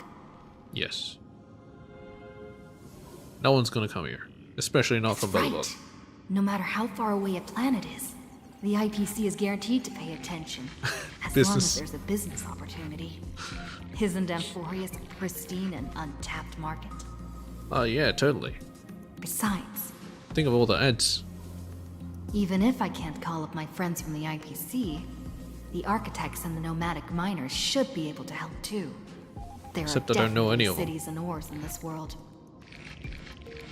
Focus and resonate with the preservation. Clipoth, lend me hammers hard enough to smash through this jail. You focus intently, trying to mimic the Clipoth's wall-building hammer strikes with your heartbeat. Once again, you just need to recapture that feeling from your battle with the Supreme Guardian, and catch the sparks from that hammer strike with your own hands. But nothing happened. Clipoth ignored you, just as they had ignored countless devotees who looked up to them throughout the ages. Seems like since Amphorius has no overseas market, the IPC's hand can't reach it. They don't have enough good export policies. Or import policies, I should say. I received the Watchmaker's hat in Penacony, and declared war against the Order. Then gained the power of the Harmony. So it's probably Remembrance in the end. That's right. The benevolent family must still remember me for saving them. Yeah. Their music echoes throughout the stars. I'm a shareholder. Definitely want to help. Come, dear hat. I've put you aside for quite a few chapters already. Sing with Clocky. The world is in harmony and the stars shine bright. Focus and resonate. Sheepay, use your song to guide me out of here. You focus your mind trying to hum the ode to harmony in your thoughts. The visages of past nameless appear one by one. If you blend into their faraway song, perhaps a path will appear before you. You failed. The barrier of the extant myth strangled those distant melodies, filtering them out completely like useless noise, leaving only cold silence. Doesn't Lygus want this story to have background music? He has such terrible taste. Hang on, how many years is it gonna be? It's taking me ages. Remembrance, hey! The Remembrance. That's right. I came to Amphorius because Black Swan asked us to come. And I even got a glance from Fu Li here. The Garden of Recollection must be intricately involved with Amphorius. Indeed. Traces of the Remembrance are also everywhere in this world. I don't know what they want, but I don't have many choices left in this crisis. Are they gonna turn me into a meme and yank me out? Fully answer me. Trust me. Wait, what?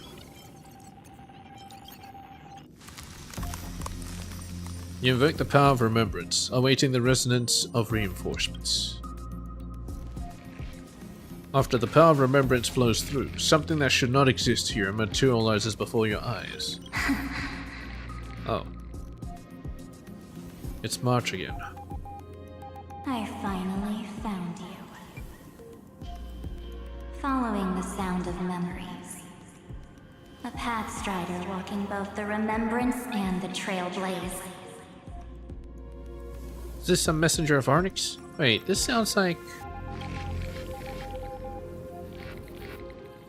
Their soft whispers like a warm hand that takes up your soul and slowly disperses it beyond this realm.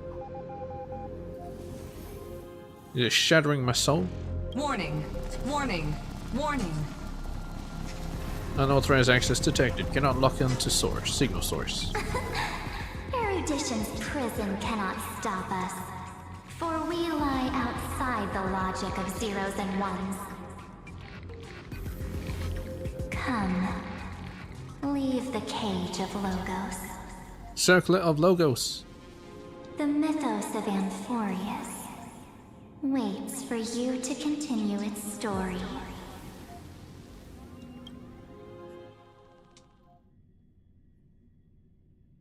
When that brightest star, that star heralding the dawn, finally rises. Why is there also a jellyfish? A boat, so used to drifting, at long last enters an island's safe embrace. Oh, Pathstrider, We have helped you break free. Hurry and set off. The Child of Remembrance awaits you. So she's the Child of Remembrance. What's she doing here? Monitor. A strange being unlike anything you've seen before. Although through its translucent body you seem to catch many familiar fleeting shadows. Here's Bare Umbrella. I knew you'd come back for me.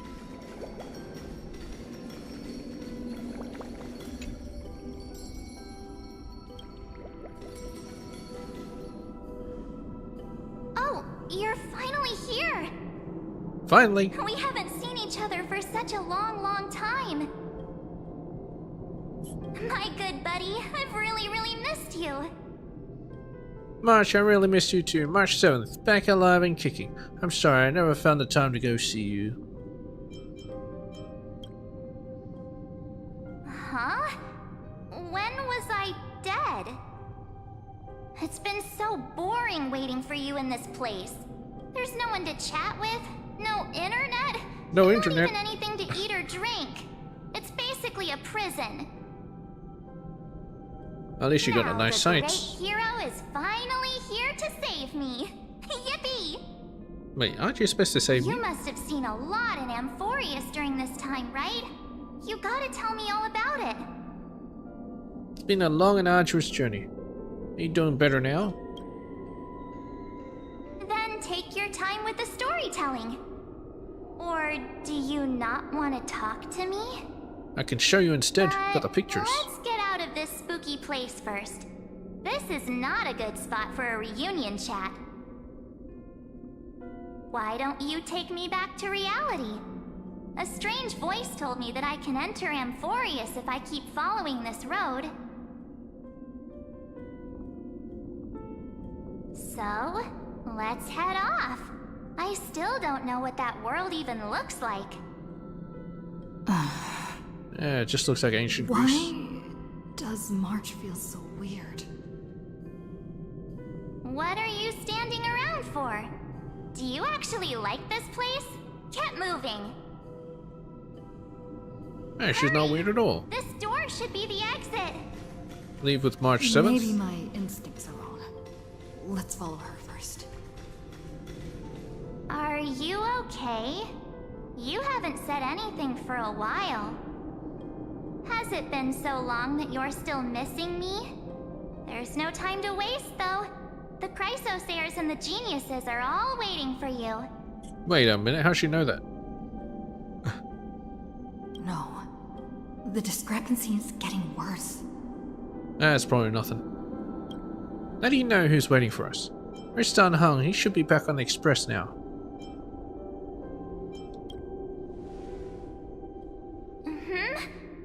No, he's not. Maybe I just happened to miss him. Oh, never mind. that makes sense. Don Hung's super reliable. We don't need to worry about him. He's probably waiting for us somewhere. All hail and hearty. No. The Geniuses would have made sure that Don Hung made it back on the express. Besides, the March I know wouldn't be so dismissive about her companions. Man, you're overthinking things, Cascade. It's her. How do you know who's waiting for us? Huh? Isn't Amphorius the world of the Chrysosayers and their hero's journey? I could figure that out in an instant.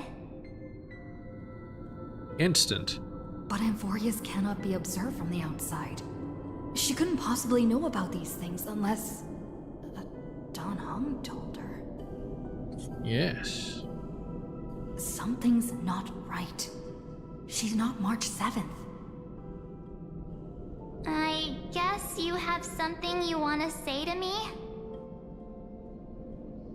Then there's no need to feel things out first. With questions. Let's treasure the time we have together and be frank. Does this sound a bit like Black Swan? Who are you? Who are you?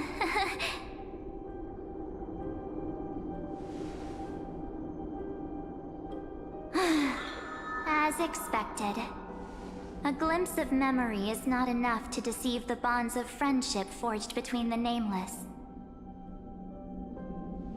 In that case, there's no need for further deceit. You're right. We're not the March 7th you are acquainted with. Oh. But Multiple we can marches? send you back to Amphorius, as long as you are willing to help us. Who are you people? Habitual liars and not trustworthy. Why don't you do with March 7th?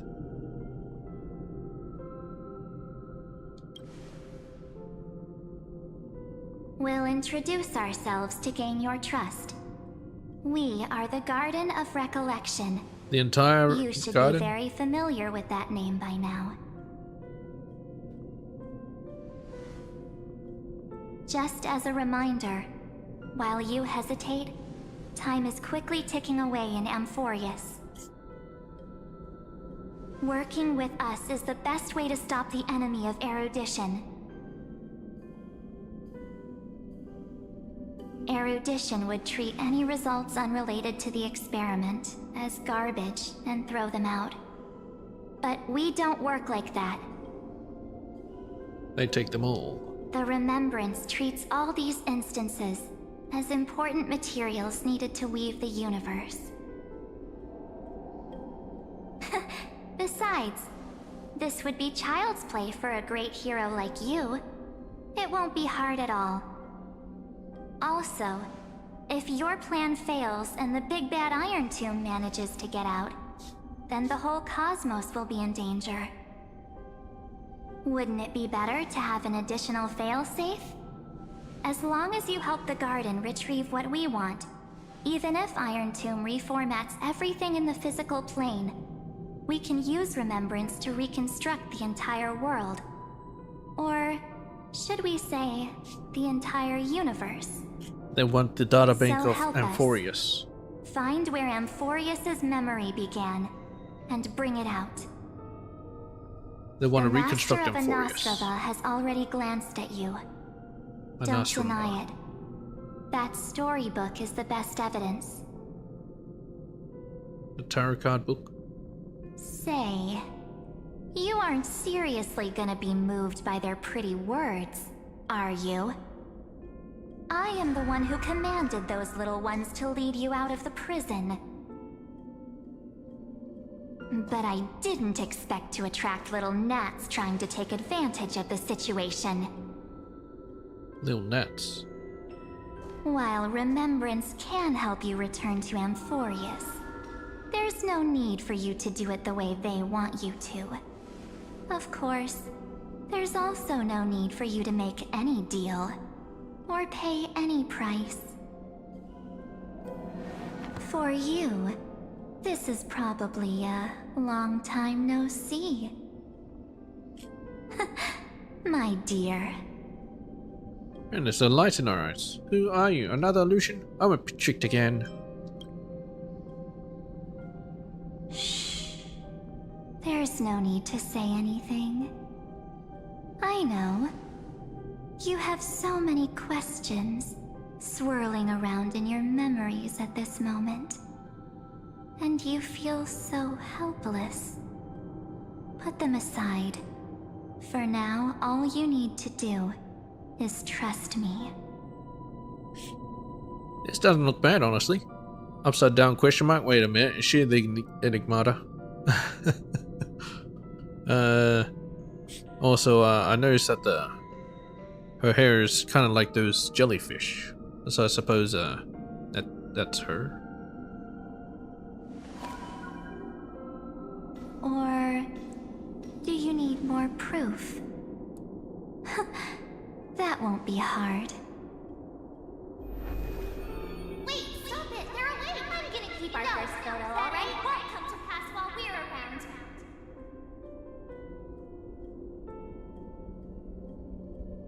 And now The statue. Is that Donhar's brother? It's all her memories. Oh, did you hear that? She just called me, but my future is full of pain. We won't escape from it.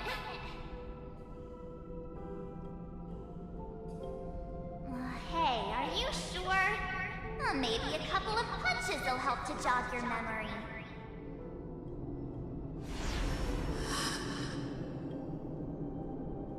It's as if they all happened just yesterday, right? I don't want to lie to you, which is why I will not use her name. Lie to me. That's Kefali. Kefali's core flame. World bearer. Why does she have that? The third month of Amphorius is the month reserved for the Veil of Evernight. So, place me into your memory using the name Evernight for now. Evernight, but who? I'm happy to explain more, just not now. We might have a lot of time to ourselves, but Amphorius does not have that luxury. If we do not stop erudition and destruction, then the journey you've treasured so much will face the prelude to its obliteration. A countdown not in Amber eras, but in days, minutes, seconds. So, take this gift. This burning core flame. This footnote of a transaction. It contains hope, and the warmth of the entire world. Ripples of past reverie. She hid this fire in the long river of time, hoping that her wishes would transcend time to reach your hands in the future. Now, take it, and return with it, dear friend. Return to Amphorius, and overturn the final era Nova. Witness the time that stood still for the Deliverer, and the resistance that never bowed to the destiny of destruction over the long years that passed in a flash. Then, with this core flame blessed by the remembrance, respond to their hopes and blaze a trail to the future. And I will silently watch in a corner of time, waiting for our next encounter. I believe the wait won't be too long. Core flame blessed by remembrance. Respond to their hopes and blaze a trail to the future. But it's world bearer. It's not Arnix. Alright. Well, what'll it do?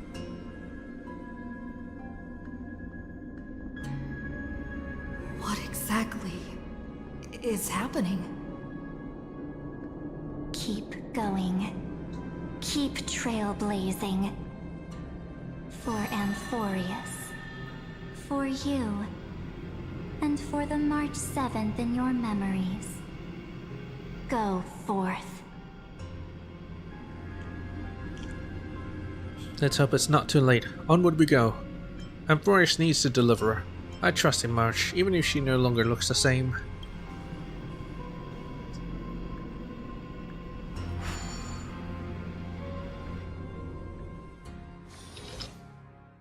Does that mean March is gone and we just have Evernight now? Eternal recurrence like calendar 4931. Oh my god. What's it mean? Is this 200 years or something? Akima?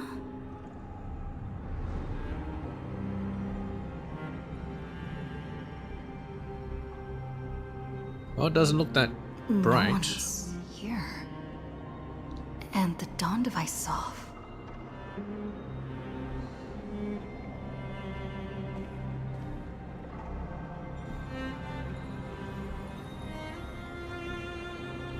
Am I too late?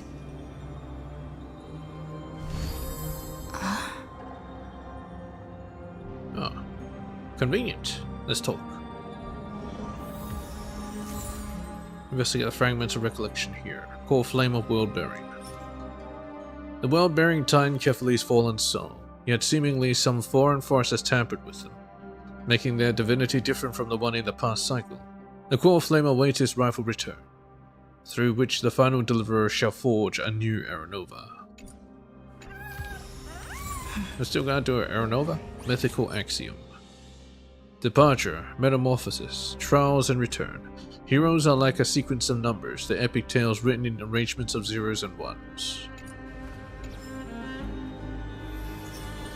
Maybe I should pause here. I don't know when I get a next pause.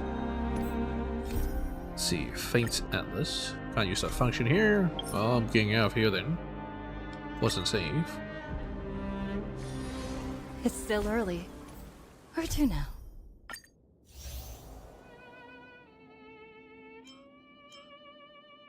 It's just one. Oh, there we go. Hey, we're close. We're close to the end. The Zephyr uplift be bygone dust clouds would. Well, whatever. Yeah, so I'll save that for the next stream. That's nice. Alchema, the last city, was the cradle of countless myths.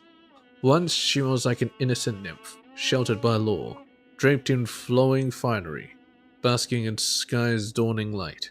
She danced across the earth, listened to the ocean's songs, followed reason's teaching, slipped past pseudo's trickery, untouched by strife or death, through ever more beautiful teachings, beautiful passages who wandered, and people supported her in her world-bearing, until time took her joy, her beauty, her life, and more.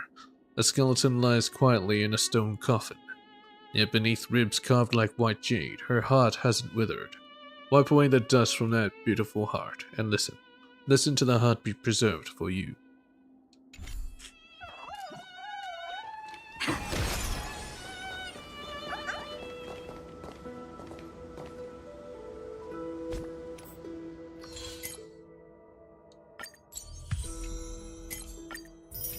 Anyway, I'll be right back, and I'll, when I come back, I'll talk about, not talk about, I'll, read the books. I'll be right back.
Alright.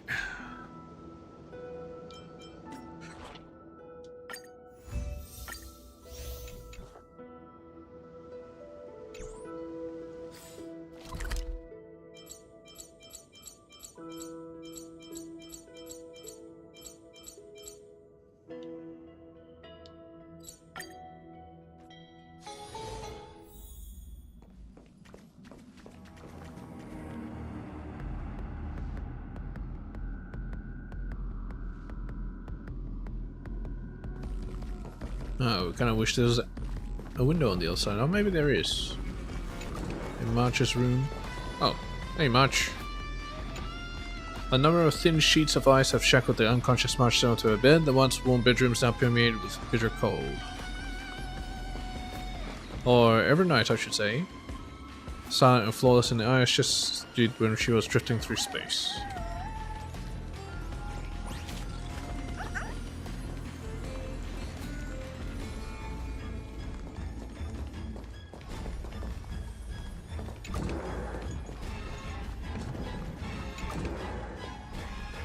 Anything new here? No.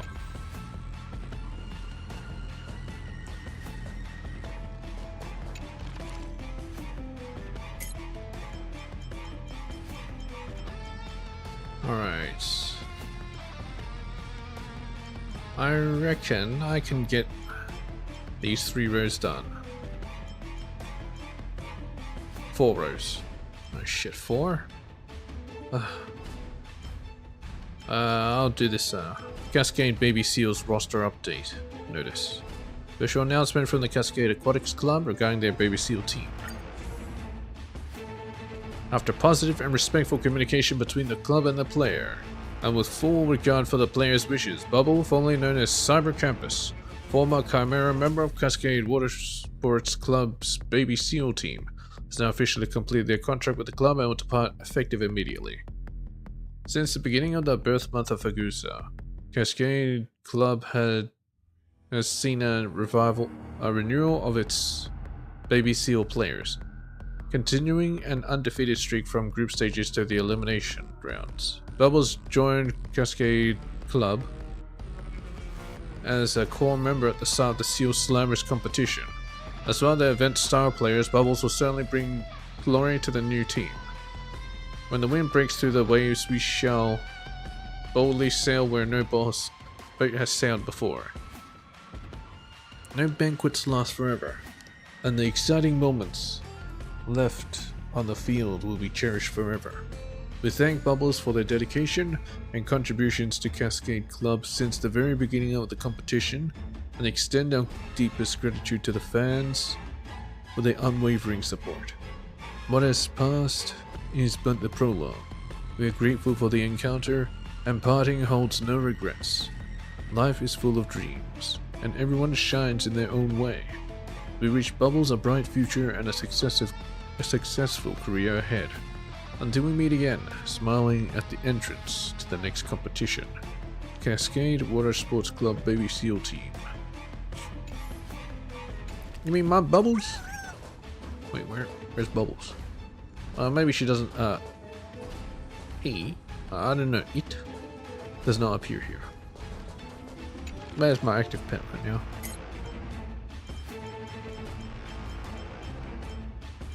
Alright. Now it's just 3. 3. Record of Repentance. The final note of an unnamed priest. It was concealed in a hidden corner of a temple for many years before being discovered. I don't know how long I have left to live. I see the black tide flowing into the temple. This place is going to be reduced to rubble, and I am old and feeble. Before I die, there are some things I feel that I must get down in words. I'm not trying to beg for some kind of useless forgiveness. I just don't want to leave this world harboring secrets. I don't want to go into the river of souls bound in chains of shame and watch myself sink into the murky waters never to achieve release. It's been 53 years. I've spent the majority of my life in Yanasopolis. I worked my way up from being an ignorant trainee priest to a high-ranking position in the priesthood. Now I am just an old man hiding in a ruin. When I was young, I always thought that I was doing some kind of holy duty and devoting my life to serving the Titans. Looking back now, I realize that I was just another mortal driven by greed. Or perhaps our actions are inherently blasphemous against the Titans. No, perhaps blasphemy is the wrong word. What we do is more complicated than that. I still remember when a young holy maiden first entered the Hall of Prophecy. She really could sense some kind of power. I've seen it many times now. Their eyes glaze over, their bodies begin to shake gently, and their mouths begin to spout words that even they don't understand.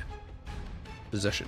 This is a true prophecy, whispers that come from the other side of the gate of infinity. However, these kinds of prophecies are vague and hard to comprehend. They are full of contradictions. It is this lack of clarity that gave us room to interpret their meaning. In the beginning, we were simply tweaking them slightly, much in the way that a gardener would prune a bush. We would gently trim away any untimely parts of the prophecy and stress the warning signs that would be beneficial. Who could say that this was wrong? A chaotic prophecy would only cause panic after all, while a prophecy that has undergone some organization can guide people. However, power is a strange thing. It can make you believe that you are doing the right thing until it's too late for you to change. Gradually, we were no longer satisfied with simply changing prophecies. We began to filter the holy maidens and search for those candidates that were more obedient and more willing to listen to our guidance and opinions. We would put medicines in their food, drink, and say that they would aid in meditation. Finally, we even began pre-preparing prophecies ourselves for the holy maidens to read out during ceremonies. I remember a young girl named Blank. She was the most talented holy maiden I had ever seen. Probably Tribi's mother. Tribios. But there were times when I began to suspect that one of the titans was actually projecting through her. But her prophecies were always untimely. She would prophesy peace when we needed war, and warn of disasters when we coveted stability. The other priests grew most displeased with her because of this. Well, it's not her fault. I blame the Titan. At that time, I thought that I was protecting her. I taught her how to give the correct prophecy. Thinking about it now, perhaps she was trying to save us. But we turned down this opportunity time and time again. A prophecy should be the true words of the gods, but we changed them into our own personal instructions. In truth, what we did was even more subtle than that. The prophecies that we created were just like a mirror. They made it easy to see whatever it was you wished to see. When a priest is expecting a prophecy of war, any light breeze can be interpreted as the sound of a blade slipping from its sheath. Perhaps we were not counterfeiting prophecies, but merely choosing to hear what we wanted.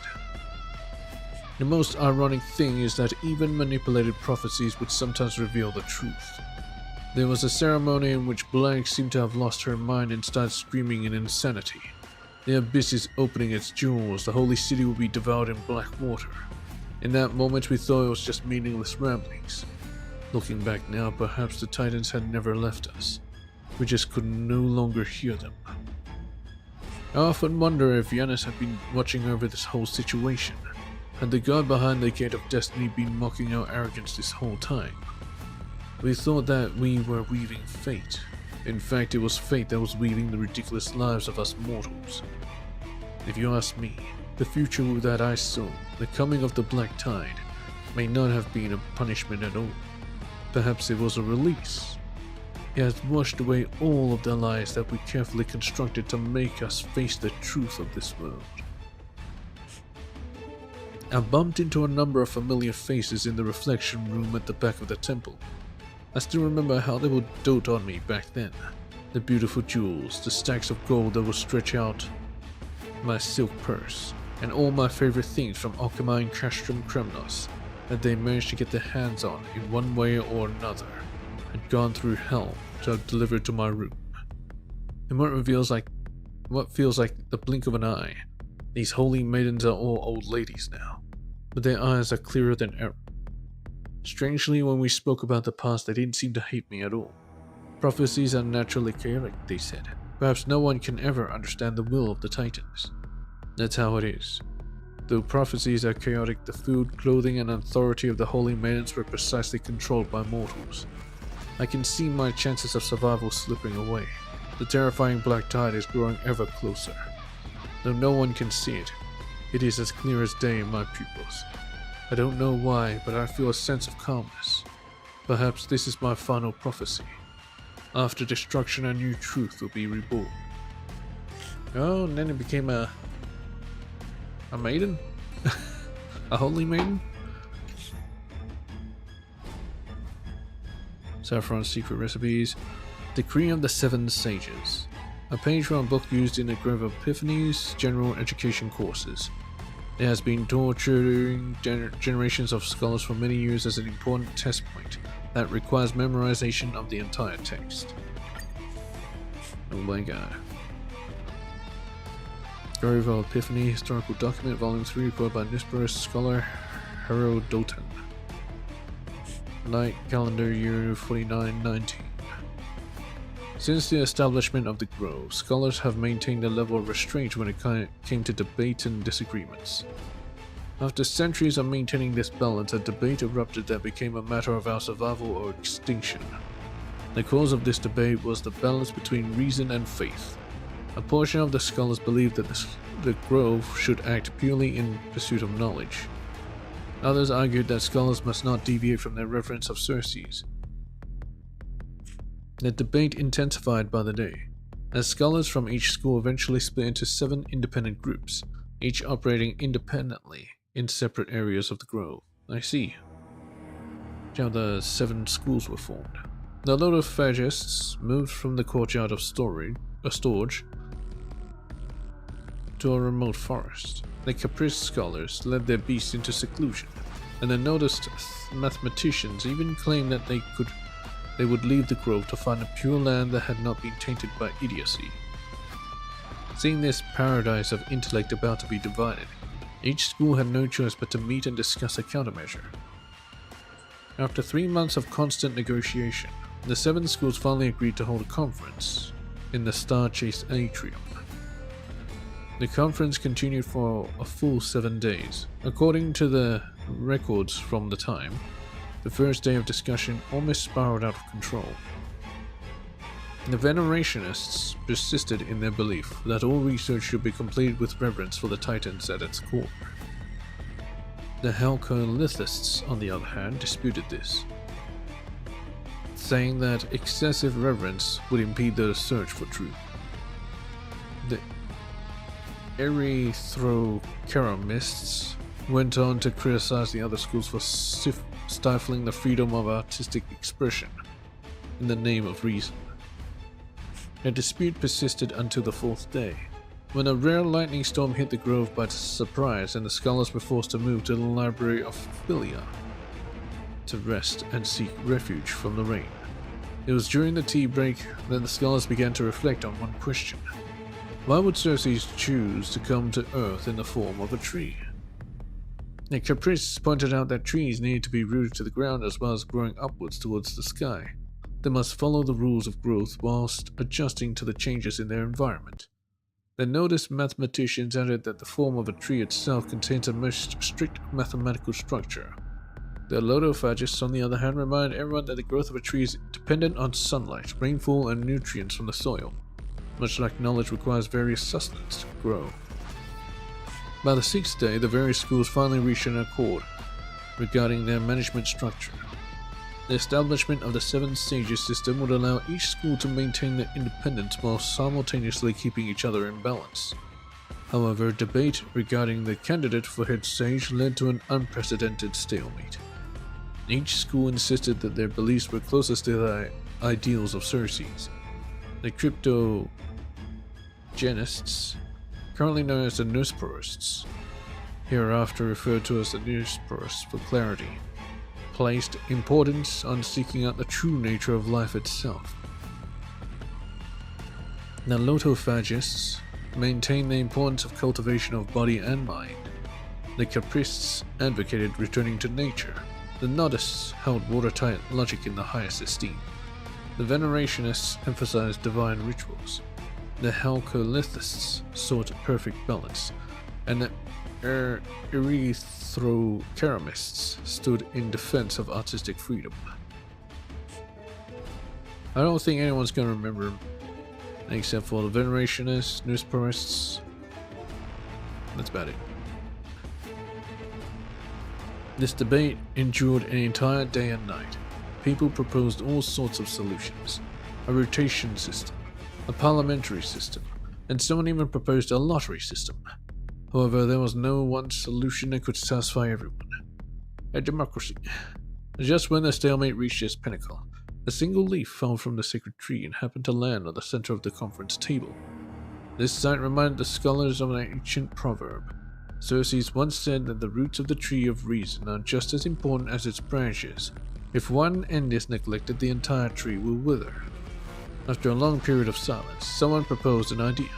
As no one can represent reason itself, Why do we not leave the seat of head sage permanently empty as tribute to Circes? His proposal spread throughout the venue and gradually gained favor. Not only would this gesture show reverence to the Titans, it also serves as a reminder to all scholars. No one should try to overstep the authority of reason themselves. Except for the Noseburists. By the 7th day, the various schools finally reached an accord regarding their management structure. They established the 7 Sages system to achieve balance in the Grove. The 7 Sages were not merely leaders, they were also a carefully constructed management system. At this point, the 7 Sages each took charge of the 7 major roles within the Grove. The Nusprim Sage was responsible for reviewing experiments and research to ensure that investigations would not endanger the Grove itself. The Lotophagism Sage managed medicines and meals to maintain the physical and mental health of the various scholars.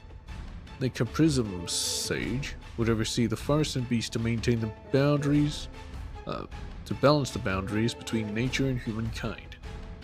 The Nodism Sage took responsibility for books and documentation to ensure the preservation and passing on of knowledge. The Venerationism Sage managed important ceremonies to maintain the connection between the Grove and the Titans. The Halcolithism Sage supervised physical training to cultivate the practice of unifying the mind and body. The Erythrocheramism Sage took charge of artistic education to nourish the growth of the soul and senses.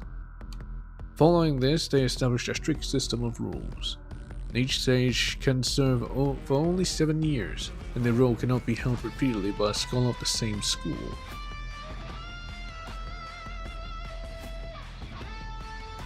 An important decision requires the agreement of at least 5 sages. If any experimental research involves 3 or more different schools, it must undergo a joint review by the relevant sages. Each sage has the right to veto dangerous behaviors within their school. If a sage neglects their duties, the other 6 can unite to impeach them. Finally, they established a succession system to ensure that the system can be passed down properly. Each sage must raise 3 candidates for their succession. The successor must obtain the approval of at least 4 other sages. The successors of seats in other schools must learn from each other's areas of expertise. The successors must live together for 1 year inside the library of Philia to nurture a mutual understanding. As for the seat of the head sage, it will forever be reserved for the sacred tree and reason themselves. At the end of the protocol agreement, the 7 schools wrote a concluding remark. We pursue knowledge, but do not overstep divinity. We respect faith, but do not deviate from reason. Just as the roots of the sacred tree intertwine, intellect and reverence too must complement one another. It is clear from the subsequent influence it has had that the protocol of the 7 sages not only ensured the free development of academic research, but also maintained checks and balances between the various schools. Even more importantly, it sets an example for future generations. True intellect is derived from the fusion of diverse influences, not from a singular supremacy. It was the equilibrium ensured by this protocol that allowed the group of Epiphany to maintain its vitality in the years to come. Attachment list of current 7 sages in the Grove.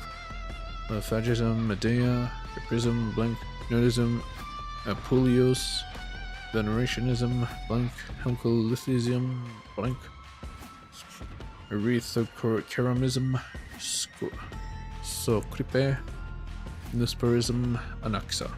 Gorus! Don't forget his full name. Oh well. I mean, the first part was useful, but the rest is completely useless. Notice Recruitment Prospectus. An enrollment brochure designed recently by the School of Nodism under the Grove of Epiphany. It is clear to see that the school believes these requirements to be extremely simple and easy.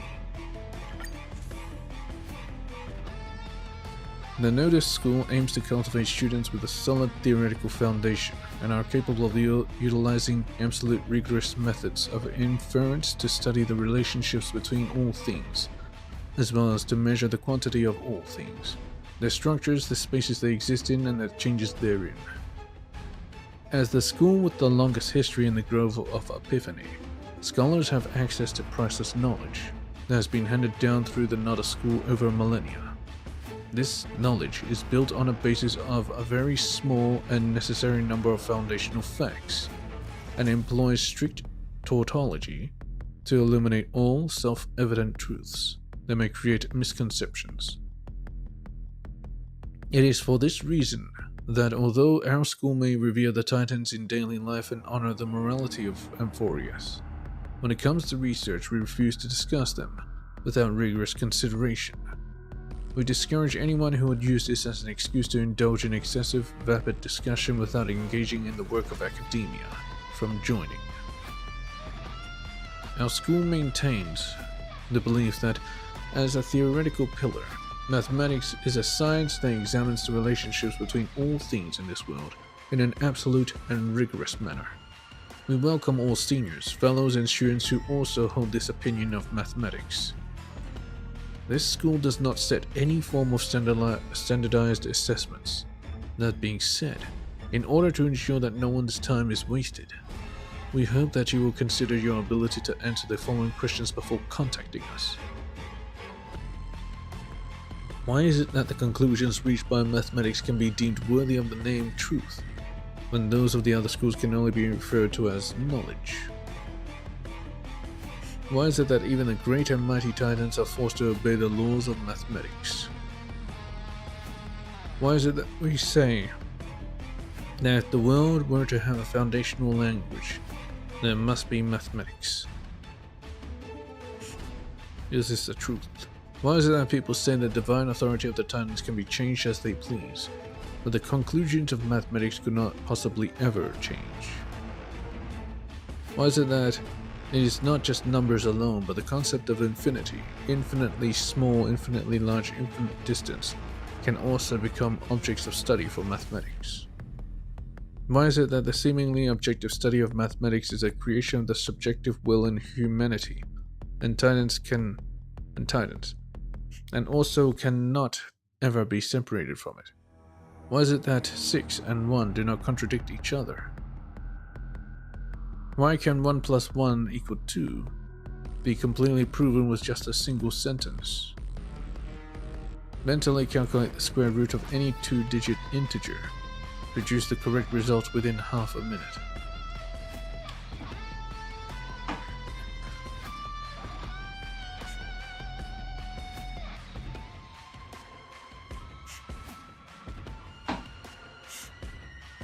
If you are interested in joining the school, please contact Sage Apuleius' head secretary, Mr. Nicomachus.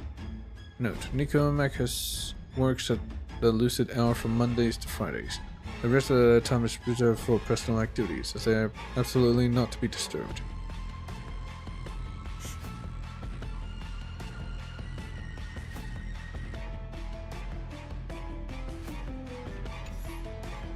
They believe in science, it seems. Ugh, 2 rows. Can I actually even do 2 rows? Well, 2 more rows. Foundations of Erythrochromism's Theory of Consciousness. An article written by a noted sage to defend the existence of Erythrochromism is rich with philosophical meaning. Author, successor of the School of Nerdism, Apuleius. Apuleius? Ah. The School of Erythrochromism has never published any monographs. This fact inevitably attracts criticism and means that the debate of whether Erythrochromism should even exist has persisted since its conception. In light of this, I'm writing this short article to analyze the rationality of the existence of the school of Erythrochromism from the point of view of nerdism. This article will not contain any complex mathematical knowledge, so please read ahead without concern. Let us first recall the original purpose of Chromism's founding. It is said that the sage who founded Karamism summarized this as being, the information that we receive directly through our senses is the most pure. It is these materials that have not undergone excessive processing that form the most peaceful world we see. In other words, Karamism is in direct disagreement with Nodism, and refuses understanding based on reason, and the analysis of relationships between all things. They only examine the portion of the world that they can witness with their senses. It is for this reason that critics often believe that Karamism must have the least value and validity in the eyes of us Nodists. It is also for this reason that people encourage us to make a proposal to revoke the rights of this school, which wastes the gross resources. Unfortunately for these people, if we are talking solely in terms of academic value, the Nodist school does not agree with this perspective. To us, the Karamists happen to be an outstanding example. They strive to preserve human subconscious reactions to all things and use this to obtain a clearer recognition of the exact nature of our minds. It is hard to expand on this without becoming overly abstract, so allow me to raise an example, or perhaps I should tell you a story.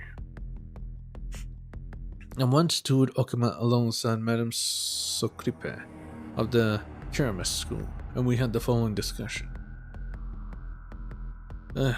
Apuleius, Hieron, shown to A.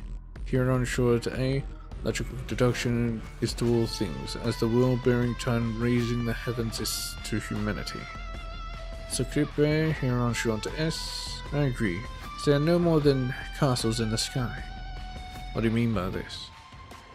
Though the world-bearing tide has lifted the clouds, the black tide still rages beneath them. The method they used to rescue us was to raise us into the sky for our protection. A castle can be built in the sky. They just require a ladder to be of any use. The same can be said for the views of you Nodists. You were fortunate enough to discover a number of eternal truths, so you cling to them. You believe that these truths will grant you spiritual safety in a world of constant change. Truth is truth, whether people cling to it or not. So truth to you is natural beauty. I would not deny that claim. Then in my eyes, the Nodist school has done no more than imagine a new set of senses for themselves. Senses that see in greater detail than the eyes and hears more clearly than the ears. But frankly, I still believe this to be no more than a castle in the sky built to protect yourselves. What is it that we are protecting? You're protecting your minds by abandoning the sensory functions and that the Titans gifted you. Your aesthetics are realized through fantasy. There is no such thing as a perfectly straight line or round circle in this world, just as infinity or negative values do not truly exist. It is precisely because these things do not exist in reality that we require them to comprehend reality. Then you are doing nothing more than walking backwards on a sphere. You took the longest possible route to arrive at a destination that would have been right behind you if you'd looked. You say that, but I do not believe that abandoning all thought will bring me peace. I'm not asking you to give up on all thoughts. I'm just suggesting that you listen to what it is your senses are telling you. You must first be able to accept the existence of contradictions. It is a prerequisite for being able to appreciate them. Speaking in the manner of your school, just so you can understand me, is so exhausting. Well, then how would you express the perspective you are proposing in your school's works? If you were my student, I would have you sit here completely without thinking.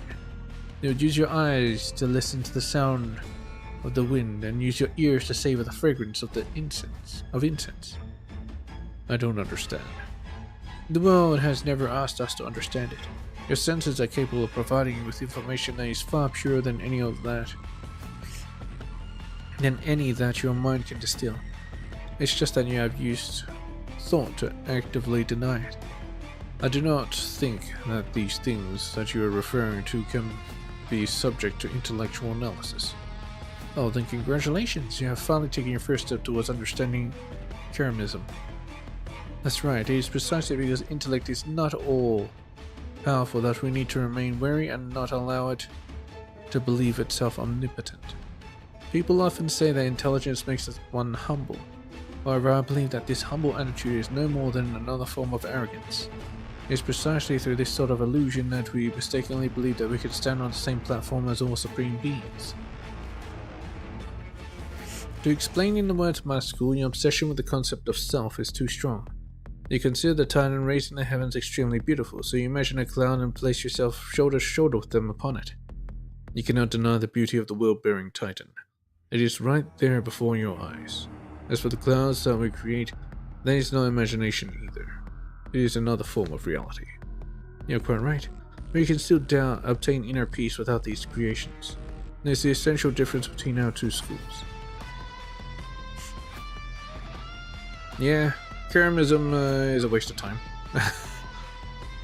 Considering that there may be some of you who are not able to fully understand this dialogue and what manuscripts so Kripe and I were discussing, allow me to provide an example, yet not entirely accurate, translation. The reason that Karamists reject analytical thought is that taking a practical approach to life shows us that analytical thought is not omnipotent. There are too many kinds of knowledge in this world in the eyes of the Karamists. Art, emotions, and desires are all alternative forms of knowledge that cannot be summarized through analytical thought. It is not that the Karamists cannot carry out intellectual analysis. As you can see in this recorded conversation, Madame Sokripe's analytical skills are on par with my own. But they refuse to use an intellectual analysis to measure the world around us. Or perhaps, I should say, they refuse to reduce thoughts down to basic original knowledge, which is the core concept behind another school. This is also why I will refer to this article as Foundations of Karamism's Theory of Consciousness. To express this in a nice phraseology, in order to expose the existence of the subconscious, the Karamists must confront this conscious mind head-on. And the Karamists were to exist no more, no one in the grove would ever follow this practice again. And this view of mine has helped you all understand the value of the existence of the Karamists, that is, if you truly cannot appreciate their works of art.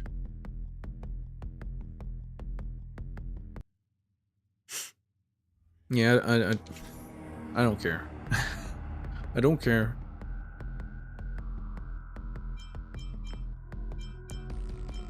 Two more.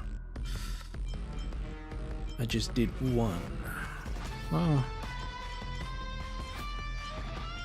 yeah, I just did one. That's not all of it. All of one.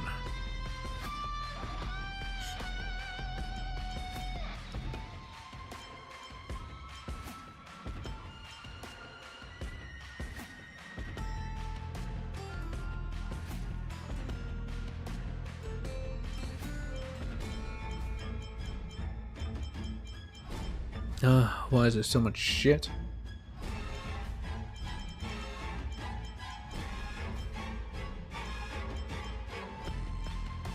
Mortis's secret letter. A secret letter that was replicated using the power of Arnix. Sent by the Holy Maiden of Yanasopolis to a priest. The letter describes the sender's calm analysis of the political situation in Yanasopolis and the concerns regarding the hidden threats facing the world. To Codex. Forgive me for not being able to share my feelings with you face to face.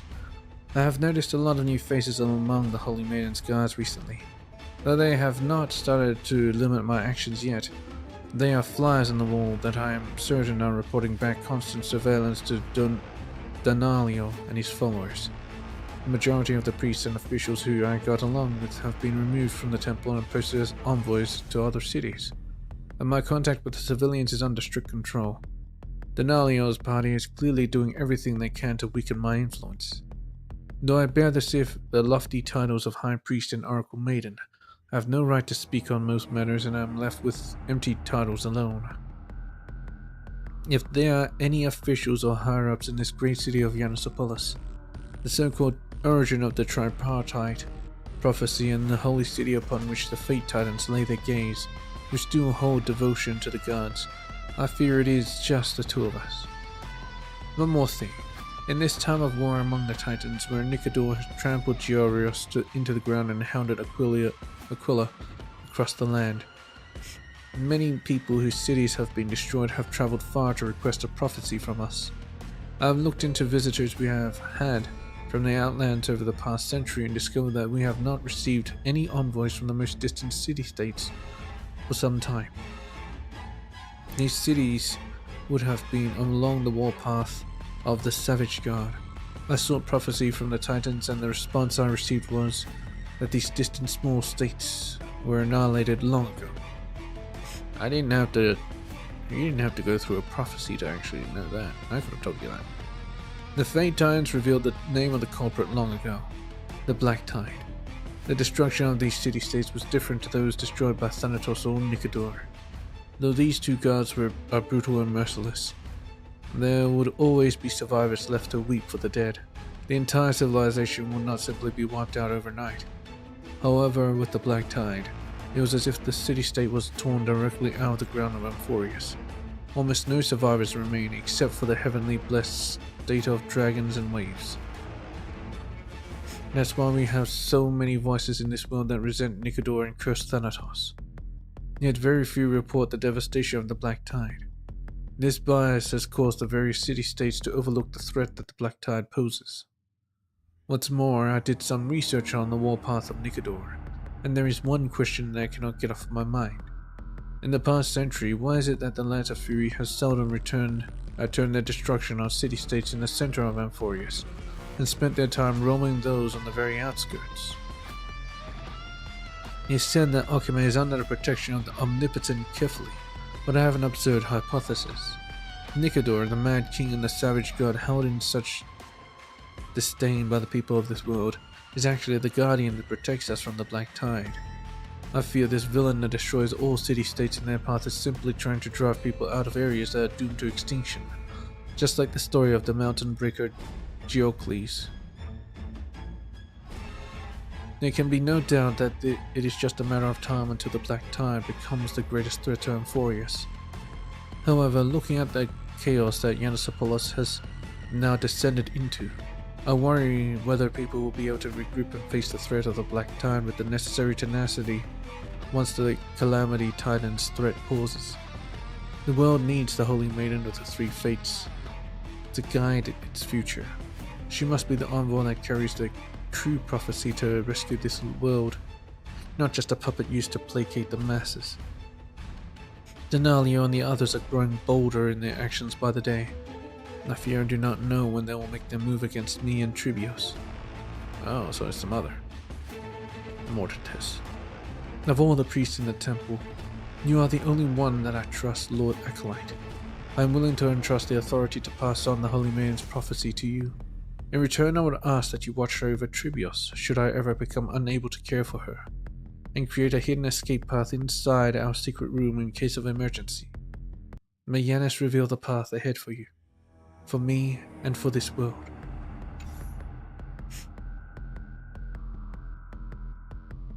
Right, I think I can only do one more. Tearful Tales Collection. A collection of true stories compiled by a scholar named Krios from a time of great change in the Grove. They received their name from the constant tears that Krios shed during compilation, which made continuing their work extremely challenging. Editor, this collection was compiled by Krios the Scholar. All stories contain a true story that occurred during the time of great change in the Grove and are preserved by the sacred tree of Circes. May the light of intellect and reason shine on forevermore. The School of Eternity. For countless mornings we would recite the teachings of the Lysis on the stone steps of the courtyard of Storch. As the morning dew condensed on the leaves above us, it would drip into the pages of our books. I always believed back then that these water droplets must contain the sparks of wisdom, just as Circes condenses every new thought into nourishing dew. Thinking back now, perhaps that dew really did contain some form of divinity. How else could we have enjoyed such wonderful moments inside the Grove for so long? How else would even the dullest of students have been able to gradually achieve enlightenment within it? The final lecture. The lesson that day was meant to be like any other. We were discussing the differences between the ideals of Keramism and Halcolithism at the Star Chase Atrium, to debate whether sensory knowledge supersedes reason or whether reason births sensory knowledge. Suddenly someone shouted out, "Look, up in the sky, what is that?" We raised our heads and see the stars in the sky had dimmed as if they were eclipsed by a layer of fog. Only later did we learn that this was the portent of the Black Tide's coming. The teacher calmly responded, Everyone, we shall terminate our teachings for this semester here. I hope that you will remember that thought is the most noble form of ritual. That is the final lesson that I received within the grove. Tears and grief. The following words were discovered on the wall of the Chamber of Purifying Tears. Dearest Mother, I remember that you once told me that the cold can clear our minds. Now I am immersed in the cold of this pool. All I feel is numb. I never got to see you on the day that you left us. You followed the caravans to Okuma and said you would bring me back a copy of On the 7 Emotions and 3 Forms of Love, but the black tide came too quickly. Now I finally understand why this place is called the Chamber of Purifying Tears. This pool is not only purifying my body, it is also washing away the sadness in my heart. Oh, how I wish I could taste your cinnamon rolls just one more time. Your daughter, Elena.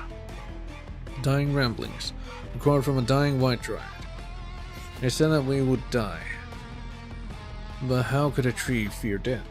Our root systems are connected and our memories flow between us. Even if our branches dry and rot, the seeds of intellect will sprout again. I remember the scholars who would come and go through this land. They would speak to us and see us as beings of wisdom. It was fascinating. They forget the wisdom of life itself in their pursuit of eternal knowledge. When the black tide breaks us down, it is the youngest branches that wither first. This reminds me of the first lesson of Circe's. Reason must be rooted in the earth. Confessions of a Fugitive. As I escaped with all the books I could carry, the library of Philia had already been mostly overrun by the black tide. Those precious manuscripts dissipated into a cloud of black smoke in an instant. I came across many other scholars who were trying to escape along my way. We supported each other and shared what rations we had remaining. When we were overwhelmed with fear, we would take turns reciting the content of the works we could remember, so we wouldn't lose the wisdom of the grove.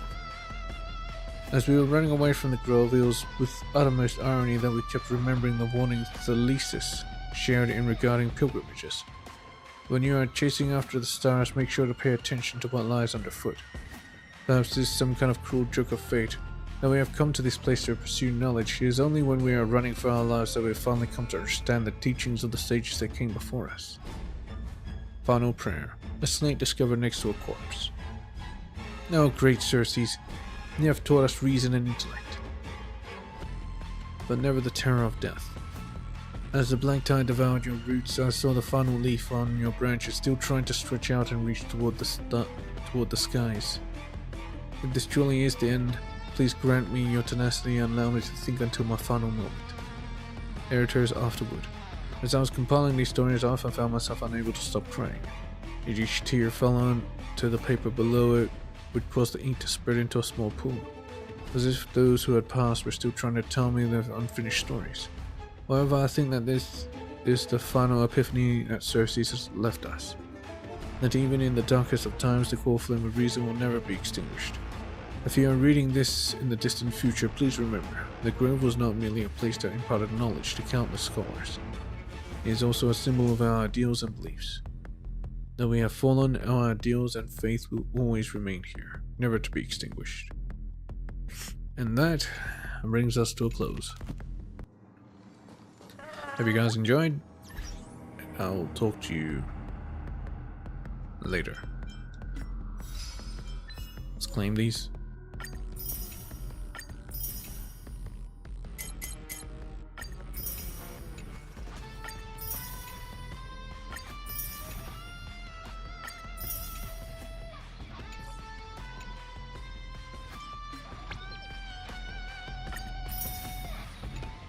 Nice. Anyways, Peach, I guess.